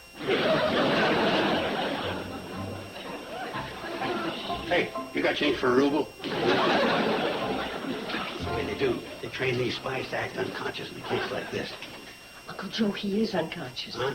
Doc Stewart gave him a shot. Well, in that case, I won't have to worry about you while I'm in town. You just stand over him with one of Betty Jo's baseball bats. If he starts to come to, whack him back into dreamland.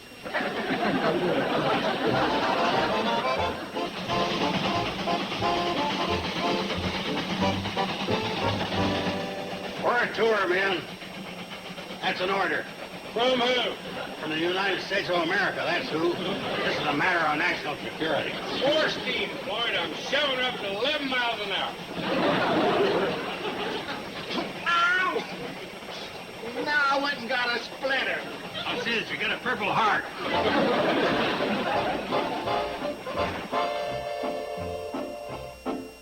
Where's the phone? You got a phone? Where's the phone? Right where it's been for 15 years.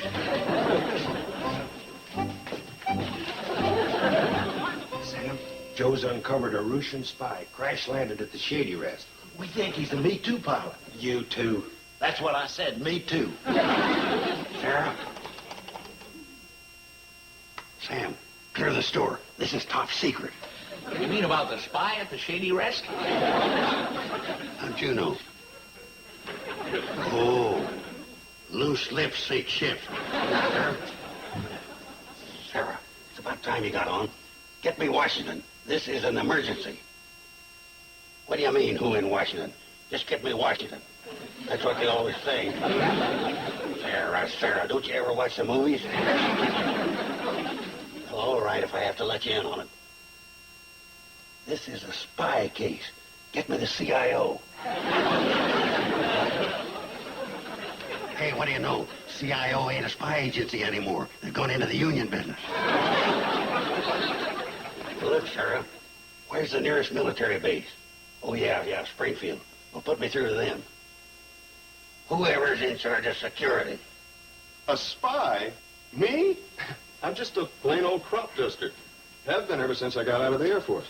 You were in the Air Force? What did you fly? Everything from supersonic jets to low-level bombers. Low-level bombing, isn't that dangerous? Well, it has its compensations. You don't get many calls from life insurance salesmen. But you're apt to get hit by enemy fire. That's what happened. I did get hit. What'd you do?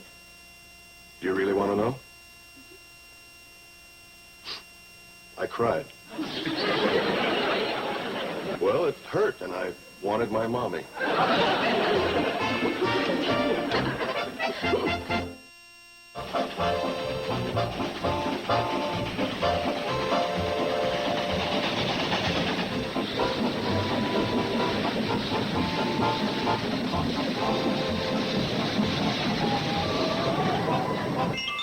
Hey!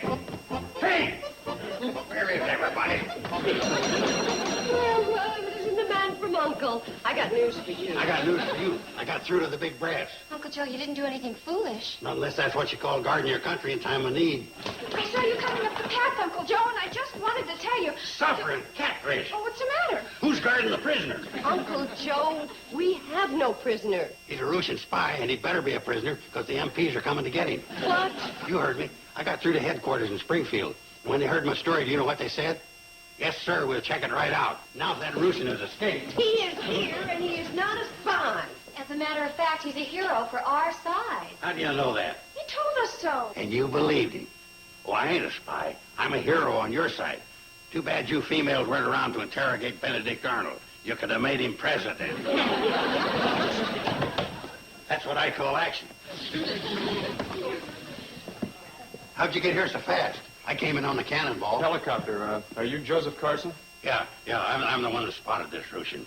Actually, it was a case of shrewd deduction, like I told you on the phone. Where is he? Oh, up in room number 4. Come on, I'll show you. Sir, I'm Kate Bradley, and this is my hotel. And I think this is all a big mistake. No, Major Corbett, and it's quite possible you're right, ma'am. But we make a practice never to let a report go unchecked. Yeah, but this is a real wild goose chase. Well, we go in a lot of those. We also catch us a fat one every now and then. Lead the way, Mr. Carson. I don't think he's armed, but you never can tell. He might have a fountain pen full of poison gas. And I know a big bat that's full of gas. Later, I'll send you a report on how I spotted this here Russian spy.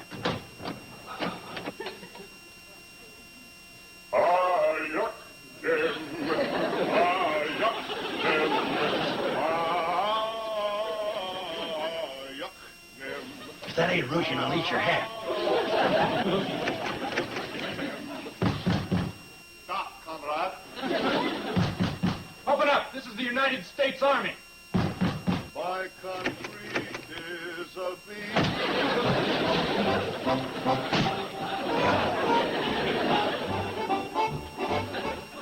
Chuck Corbett. Steve, what are you doing here? Well, it's kind of a crazy story. But, did you get a load of the 3 chicks downstairs? Yeah, I believe I noticed them. You believe you noticed them? Man, you stateside guys are spoiled. Yeah, okay, we're spoiled, but what's with all this spy jazz? Oh, just a harmless old guy with an imagination. Oh. And speaking of imagination, how would you like to do me a very large favor? Like what? Mrs. Bradley, the United States government has a very big favor to ask of you. Forget all this nonsense and never breathe a word of it to anybody, huh? No. No, ma'am. The favor is, we'd like you to keep that man up there under surveillance for as long as possible. I knew it. See, he is a spy. Well, for how long? Day, week, month? Yeah, we got a pretty busy hotel here, General, and... Major. Was that all this then? But anyway, The point that Uncle Joe is trying to make is, who do we send the bill to? I beg your pardon? Who do we send the bill to? The United States government, of course, but what office? Well, you send it to the, Oh, boy. Steve!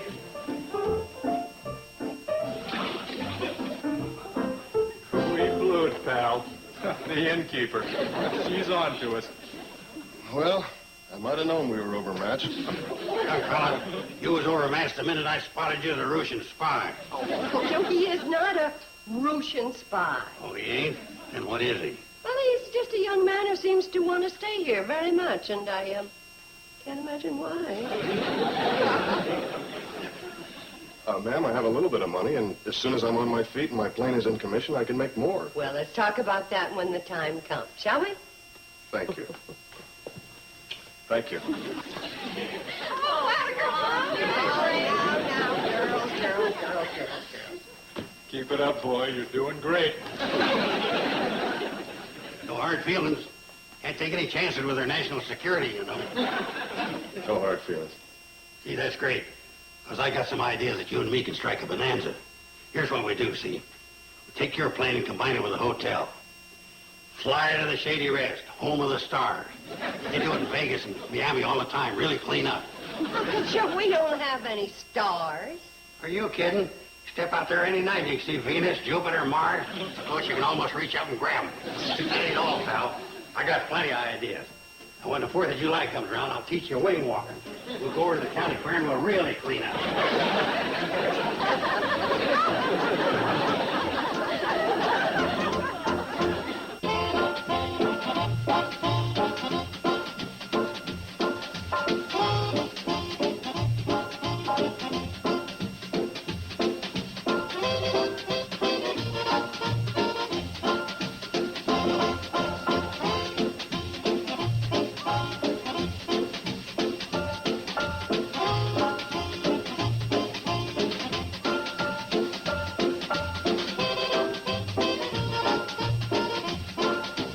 Petticoat Junction.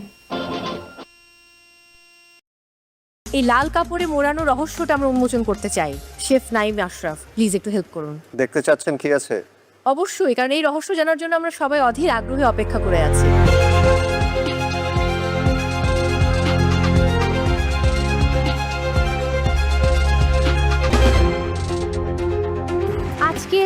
বিশেষ ingredient কি?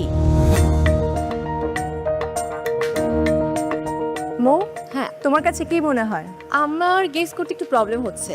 তোমার guess করতে problem হলে কিন্তু আমাদের যে প্রতিযোগীরা আছেন তারা কিন্তু খুব ভালো গেস করতে পারেন। আমার মনে হয় তাদের কাছে একটু জিজ্ঞেস করা উচিত আজকে কি থাকতে পারে ইনগ্রেডিয়েন্ট। আচ্ছা পূর্ণিমা আপু, গেস করলে কি তার জন্য কোনো অ্যাডভান্টেজ পাবে? সঠিকভাবে গেস করতে পারলে নিশ্চয়ই কিছু না কিছু অ্যাডভান্টেজ তো থাকবেই।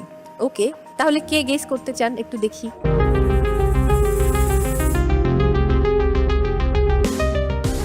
Shafayet, guess king. আমি আসলে কোনো কিছু গেস করতেছি না, যেহেতু আমাদের চ্যালেঞ্জটাই হচ্ছে এই তো বাংলার স্বাদ, অবভিয়াসলি বাংলা আমাদের ট্রেডিশনাল কিছুই হবে। আচ্ছা, তামান্না হাত তুলেছিল। ইনগ্রেডিয়েন্টস গেস করতে হলে করবো না, যদি গেস করার পর ওটা চেঞ্জ করে দেয় তাহলে তো সমস্যা। নিশাদ খুব হাসছেন, কি রয়েছে আজকে? আমি হাসছি কারণ মহামঞ্চে যখন ঢুকি তখন সবসময় চিন্তা করি যে আমি সিলেবাসের বাহিরে মানে প্রশ্নপত্রের উত্তর দিতে যাচ্ছি। এখন আমি তার জন্য কখনোই কোনো কিছু গেস করি না, যেহেতু আমি রান্না পারি তো যেটাই আসবে কিছু না কিছু করে দিতে পারবো ইনশাল্লাহ। অনেক হলো অনুমান বিজ্ঞ বিচারক, এবারে আসলে কি হতে যাচ্ছে আমি সেটাই জানতে চাই।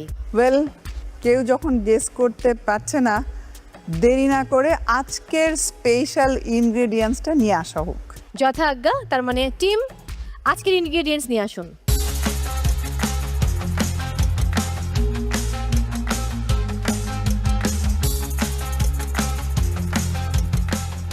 এই লাল কাপড়ে মোড়ানো রহস্যটা আমরা উন্মোচন করতে চাই। শেফ নাইম আশরাফ, প্লিজ একটু হেল্প করুন। দেখতে চাচ্ছেন কি আছে? অবশ্যই, কারণ এই রহস্য জানার জন্য আমরা সবাই অধীর আগ্রহে অপেক্ষা করে আছি।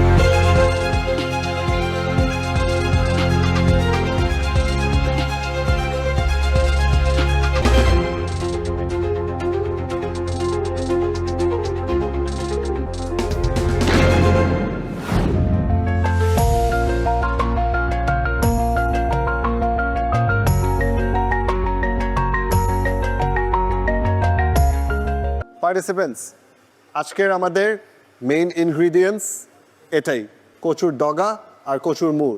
গত পর্বের মতো এক্স্যাক্টলি সেমভাবে আমাদেরকে আজকেও দুটো রেসিপি বানাতে হবে। সাথে আপনারা যদি চান কমপ্লিমেন্টারি অর সাইড ডিশ একটা বানাতে পারবেন। Time will be the same, 1 hour cooking time and 15 minutes for grocery. It is a team work, team bonding form করবেন, টিমে কাজ করবেন, দুটো প্রপার ডিশ নিয়ে আসবেন, you will get the marks. Participants, আমি বলবো এই যে কচুর মূল এবং ডগা দিয়ে যেটাই রান্না করো না কেন তোমরা, এর ফ্লেভারটা যেন পাই এবং ফিলটাও যেন আমরা যখন খাবো বাইটে বাইটে পাই, এই জিনিসটা মাথায় রাখতে হবে। ডিয়ার পার্টিসিপেন্টস, আপনারা সবাই নিশ্চয়ই বুঝে গেছেন আপনাদেরকে এমন প্লেটিং করে নিয়ে আসতে হবে যেখানে আমাদের থিমের সাথে প্লেটিং যাতে ম্যাচ করে। এই তো বাংলার স্বাদ, আমরা যাতে প্লেটিংয়ে এই তো বাংলার স্বাদটা পেয়ে যাই। এবং সেই সাথে আরেকবার মনে করিয়ে দিতে চাই, গত পর্ব এবং আজকের পর্ব, দুই পর্ব মিলিয়ে কিউমুলেটিভ স্কোরে যে বটম টিম থাকবে তাদেরকে এই মঞ্চ থেকে বিদায় নিতে হবে।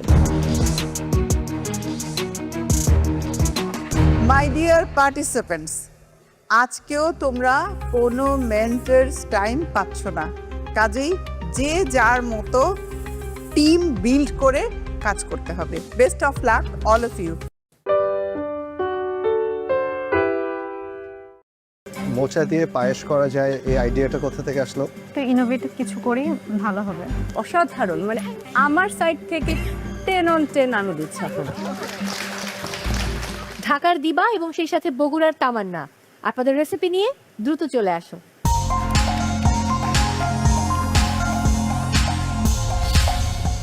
আসসালামু আলাইকুম। ওয়ালাইকুম আসসালাম। শেফ, আজকে আমি মোচা দিয়ে, কলার মোচা দিয়ে, গরুর মাংসের কিমা দিয়ে এবং ডাল দিয়ে একটু ভুনা করেছি এবং সাথে ওটাকে আমাদের বগুড়ায় এঁটে বলে, থোর যেটা, এটা দিয়ে আমি চিংড়ি মাছ দিয়ে একটা সবজি করেছি। আর সাথে করেছি ঘিয়ে ভাত আর হচ্ছে মোচার পায়েস।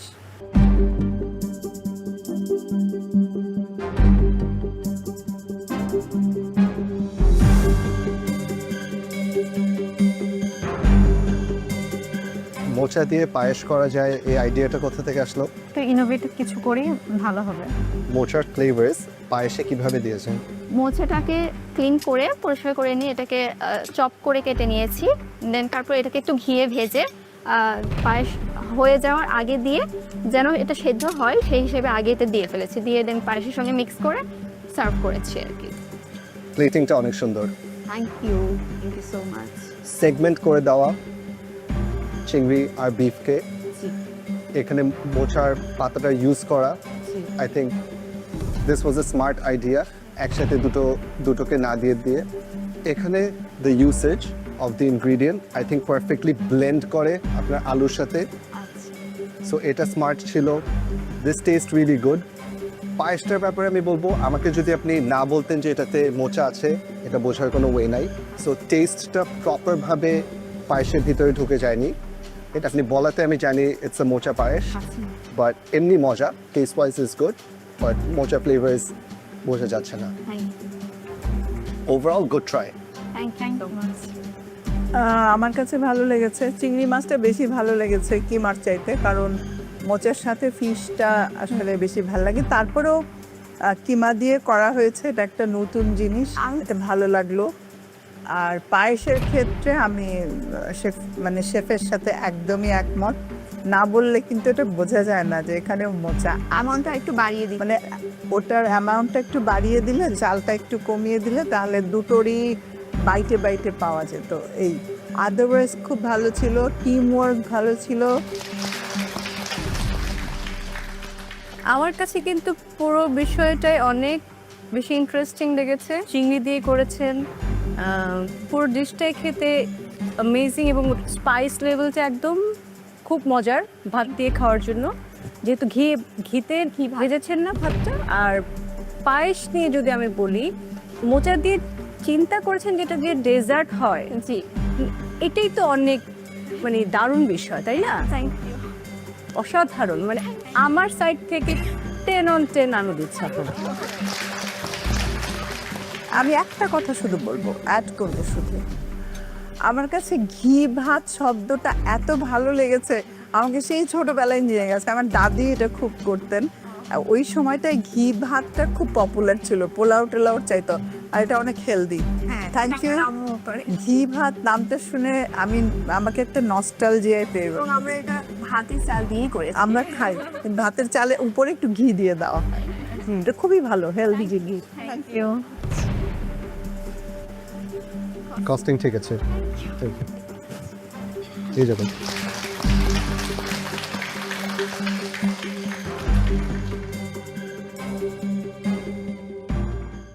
কুকিংয়ের সময় আমাদের টিম ওয়ার্কটা তামান্নাপুর সাথে আমার ভালোই ছিল। সেই ক্ষেত্রে আমরা যেটা করেছি, আমরা দুজন একসাথে আগে ডিসাইড করেছি আমরা কি করব, এরপর একসাথে করে আমরা স্টোরে গিয়ে সব কিছু কালেক্ট করে আমরা দুইজন দুইটা রান্না করি, সব কিছু আমরা শেয়ার করে করেছি। আর আমি যে মাচা দিয়ে একটা ফিরনি করার চেষ্টা করেছি। তামান্নাপু যে থোড় দিয়ে যে আইটেমটা করে কিমা দিয়ে যে ভুনা করি আমরা, সেটাও আমি ওনাকে হেল্প করে রাখি। তো দুইজনের একই সাথে আমরা ভালোই কাজ করেছি আজকে।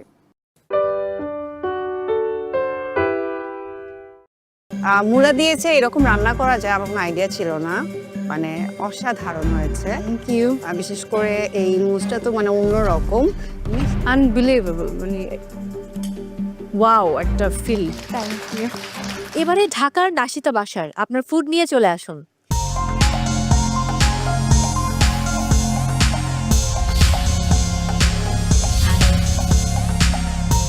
আমি বানিয়েছি র্যাডিশ মিটলো আর বানিয়েছি র্যাডিশ মোক্স।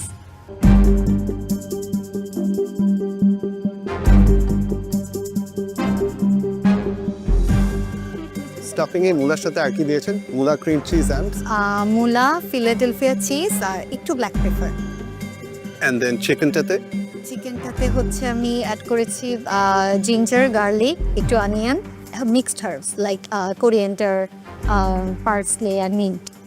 এটা কিছু এটা মুজ, মূলার মুজ। মূলাটা কিভাবে?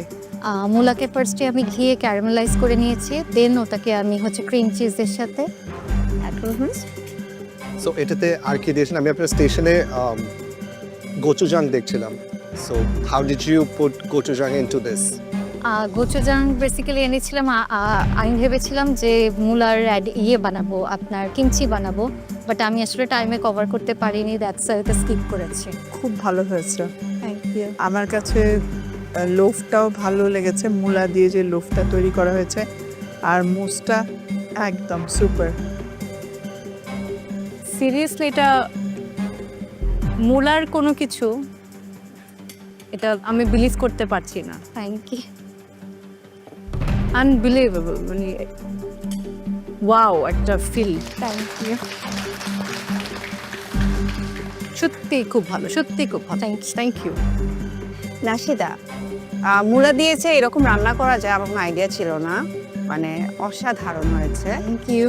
বিশেষ করে এই মুসটা তো মানে অন্যরকম, মিষ্টি একদম পারফেক্ট। আমি মিষ্টি মানে খুব কম খাই, খেতে পারি না, বাট এটা একদম আমি আপনার কথা চিন্তা করি একটু তাই না, কম দিয়ে মানে এটা আমার কাছে মিষ্টি মনেই হয়নি, মানে এতটা পারফেক্ট হয়েছে। অ্যান্ড দেন এটাও তো বেস্ট। এবং এই প্রোগ্রামের নাম যে পারলে খাওয়াও, আমি যে চ্যালেঞ্জ দিয়েছি আমি জানি না, মানে একের পর এক আমি হেরে যাচ্ছি। I think আজকে বাকি 3 জাজেসের ফেভারিট ছিল মুলা মুসটা। By the way, I love the name Mula Moose. But I think this would be my favorite. I absolutely love it, and I can't stop eating it. আমি নিজের জন্য যে পিসটা নিয়েছিলাম ওটা শেষ হয়ে গেছে, now I'm just nibbling on this.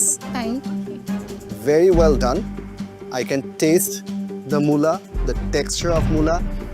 আপনি কমপ্লিটলি অফ চলে যাননি। আমি ক্রিম চিজ দেখে মনে করেছিলাম যে মুলার কে মনে হয় ওভার পাওয়ার করে নিবে, but I can taste the মুলা। চিকেনের সাথে it blends really well. I think it was a very smart concept. With the sauce, it's just magical. Great job. Very well done. Costing ঠিক আছে. Thank you very much.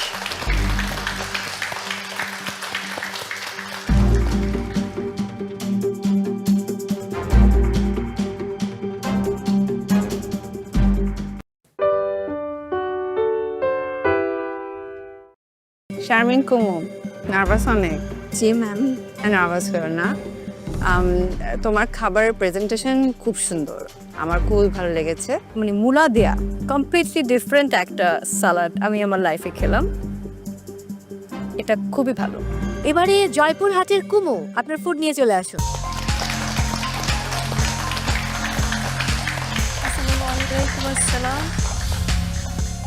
আমি আজকে বানিয়েছি radish shrimp avocado ক্রিমা salad, আর একটা dessert বানিয়েছি, সেটা হচ্ছে যে রেডিশ পাই।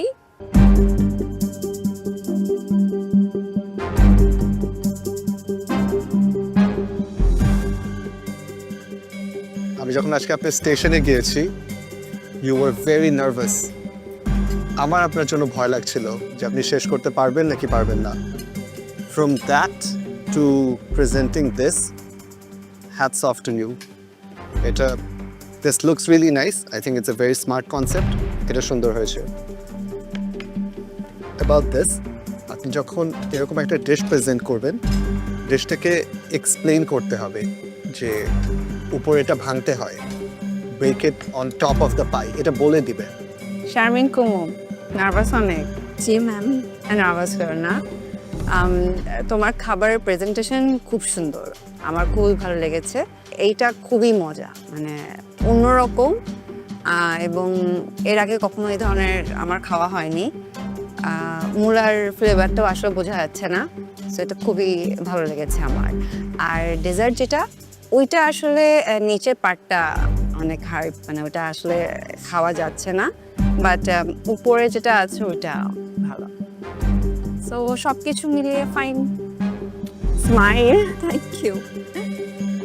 সালাদের যে আইডিয়াটা আপনি করেছেন, এটা খুবই ইনোভেটিভ, নিউ, অ্যান্ড অ্যাভোকাডো, তার মধ্যে হচ্ছে আপনার শ্রিম, কি কি এটার সাথে যায় অ্যাকচুয়ালি, তার মধ্যে মানে মূলা দেয়া কমপ্লিটলি ডিফারেন্ট একটা সালাড আমি আমার লাইফে খেলাম, এটা খুবই ভালো। এই সালাদের বাইরে আমি মানে আপনার যদি ডেজার্টটা নিয়ে বলি একদম অপোজিট। আপনি নিজেই বুঝতে পারছেন যে সাইডটা অনেক বেশি হার্ড হয়ে গেছে, তো এটা পারফেক্টলি হয়নি। Thank you. সবাই একটার প্রশংসা করেছে, আমারও ভালো লেগেছে, বাট আরেকটা একেবারেই হয়নি। তুমি পাই শেলটা করতেই পারোনি।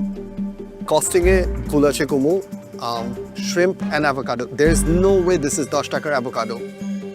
Anyway, it's not your day. What you can do is hope যে বাকিদের স্কোর কম হয় to save you today.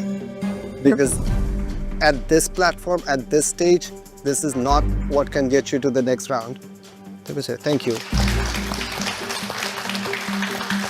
Thank you, sir.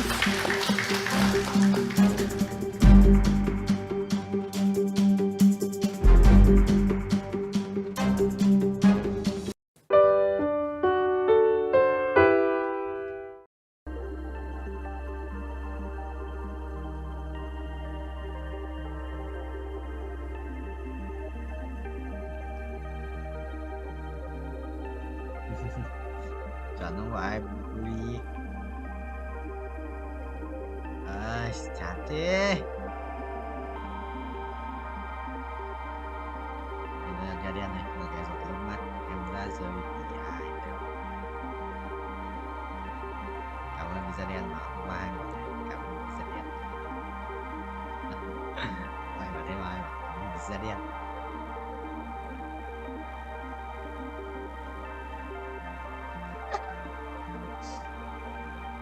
Đây.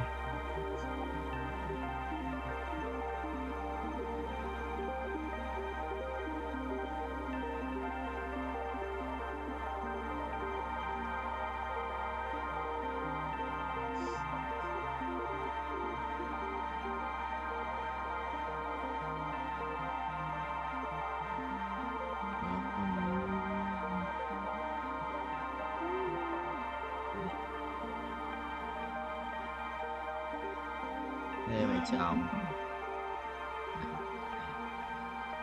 Không. Mình nghe không được.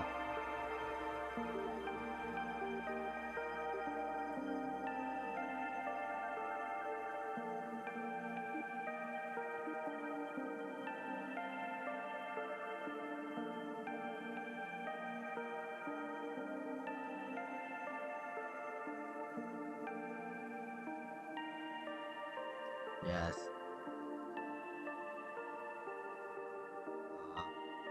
Mọi người nghe các bạn nói à? Các bạn bàn chuyện vui quá thì mở một giây sao?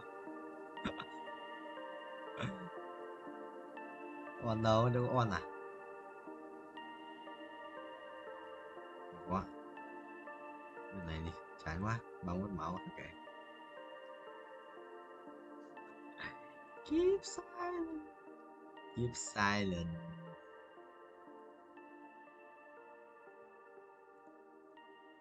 Oh. That sounds like Walker. That's how. That's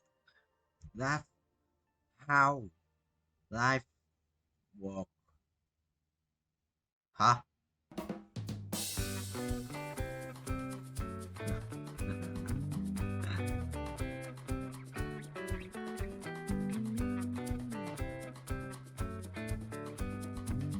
Cái lỗ à?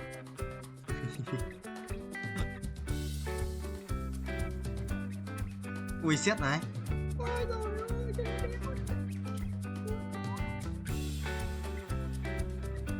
Yes, đi vâng. Xét này ta xét rồi. Xong, xong. Với cặp bách được mèo. Trong thả 16 máu. 16 máu.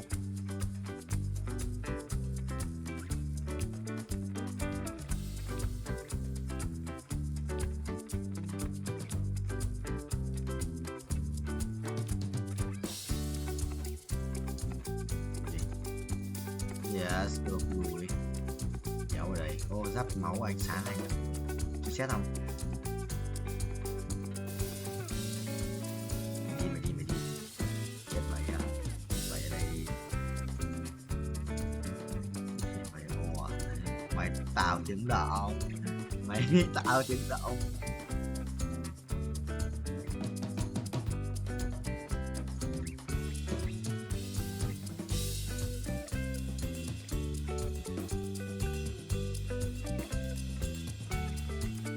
giáp cái gì luôn.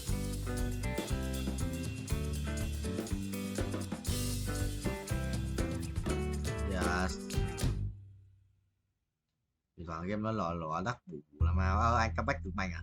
Giá xin ra mà anh comeback cực mạnh chứ hiểu. Quả set một giáp màu ánh sáng đéo chết. Có thằng được im mày. Chuẩn ngủ rồi. Revert à? Tại em revert tiếp. Ui. Càng ngày revert càng tốn tiền chứ hiểu. Có quyền năng. Ok của thầy ơi. Rồi con xét lại sự là mạnh ấy. À cái gì ạ? Áo anh em, giáp màu ánh sáng, quyền năng với cả huyết kiếm rồi xong đi. Chúng mày đi.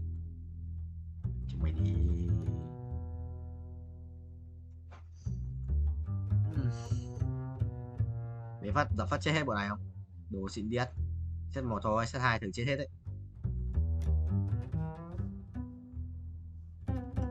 Bế luôn con đấy. Mày đi. Đầu điên. Có set quỷ điên. Con Ken làm đéo gì cơ. Thôi thua. Thua không? Đéo thua. Thua. Một chết. 5 máu, giờ chết. Phải chưa thể cứu rồi. 8 cái đắp bú quân acid. 36 không chơi được. Nó dạo quan hẳn đấy. Cô ra xét này. Con này.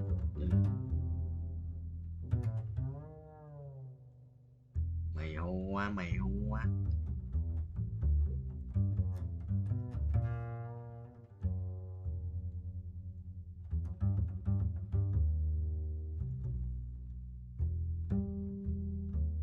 Đó là gì à? Alo.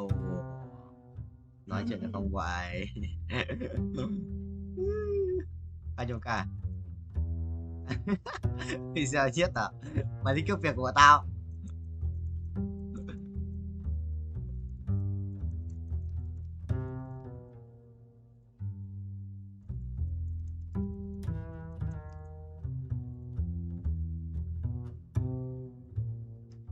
Về auto bro. Cốt rồi, vẫn thua.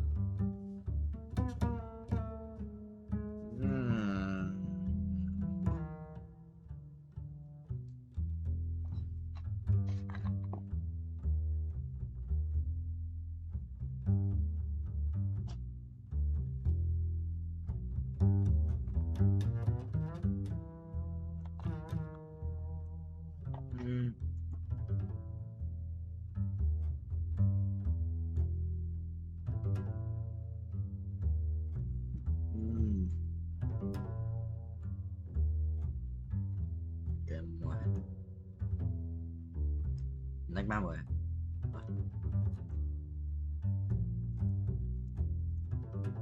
Rồi heo. Chán rồi. Chán rồi.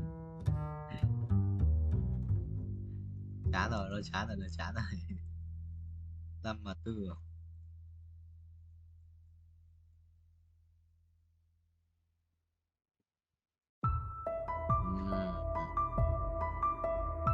Rồi nhưng mà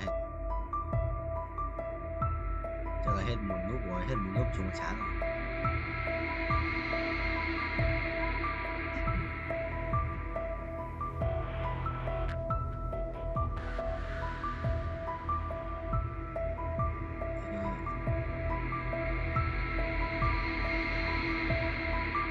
Check the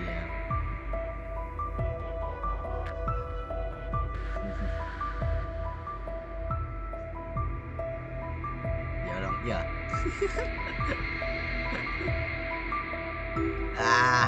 thử luôn. Lần nào ra cũng thấy là cái ông đấy nhanh.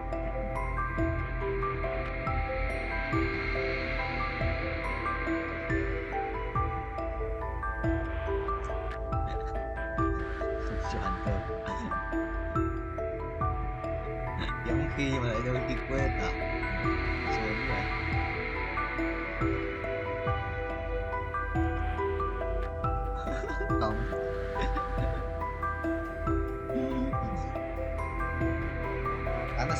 con. Kìa.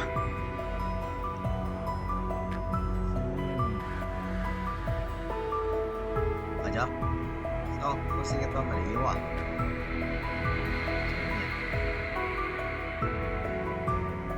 Chỉ cần sự kiện tuần chặt.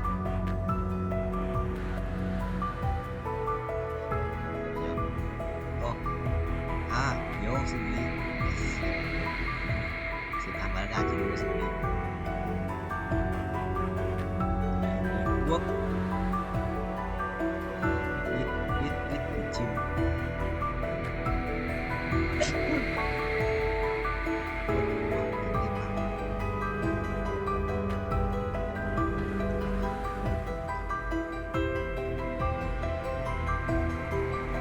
Dạy mắt. Không bình thường mày đâu. Không bình thường mày đâu.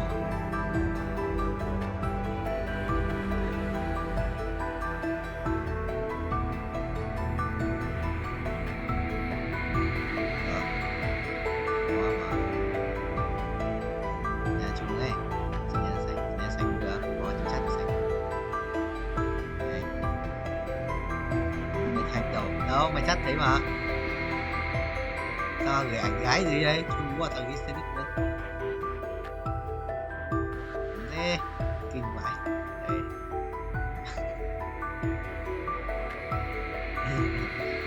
Biết. Không biết đỏ cường mình. Mình nghỉ trên lâu ấy. In vai luôn ở đây được không? Mình có được in vai không? Được. Đấy không? Có cái không các bạn có được in vai không? Cái gì nhỉ? Tên là gì? Tên là cái gì? Tên là cái gì? Đâu nó hiện lên mà. Nó hiện nó ấn mất rồi mà. Ấn cấn nó vào. Rồi voi đây. Rồi voi. Nope.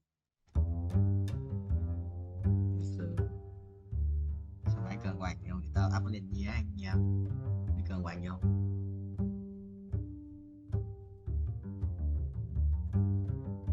Mày nói cho nhớ quạch gì đâu. Mày nói trước nhớ quạch gì đâu. À, sợ rồi quá.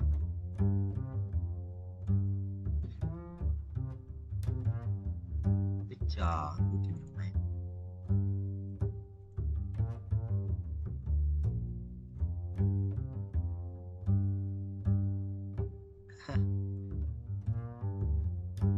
Siêu cấp tham nhũng.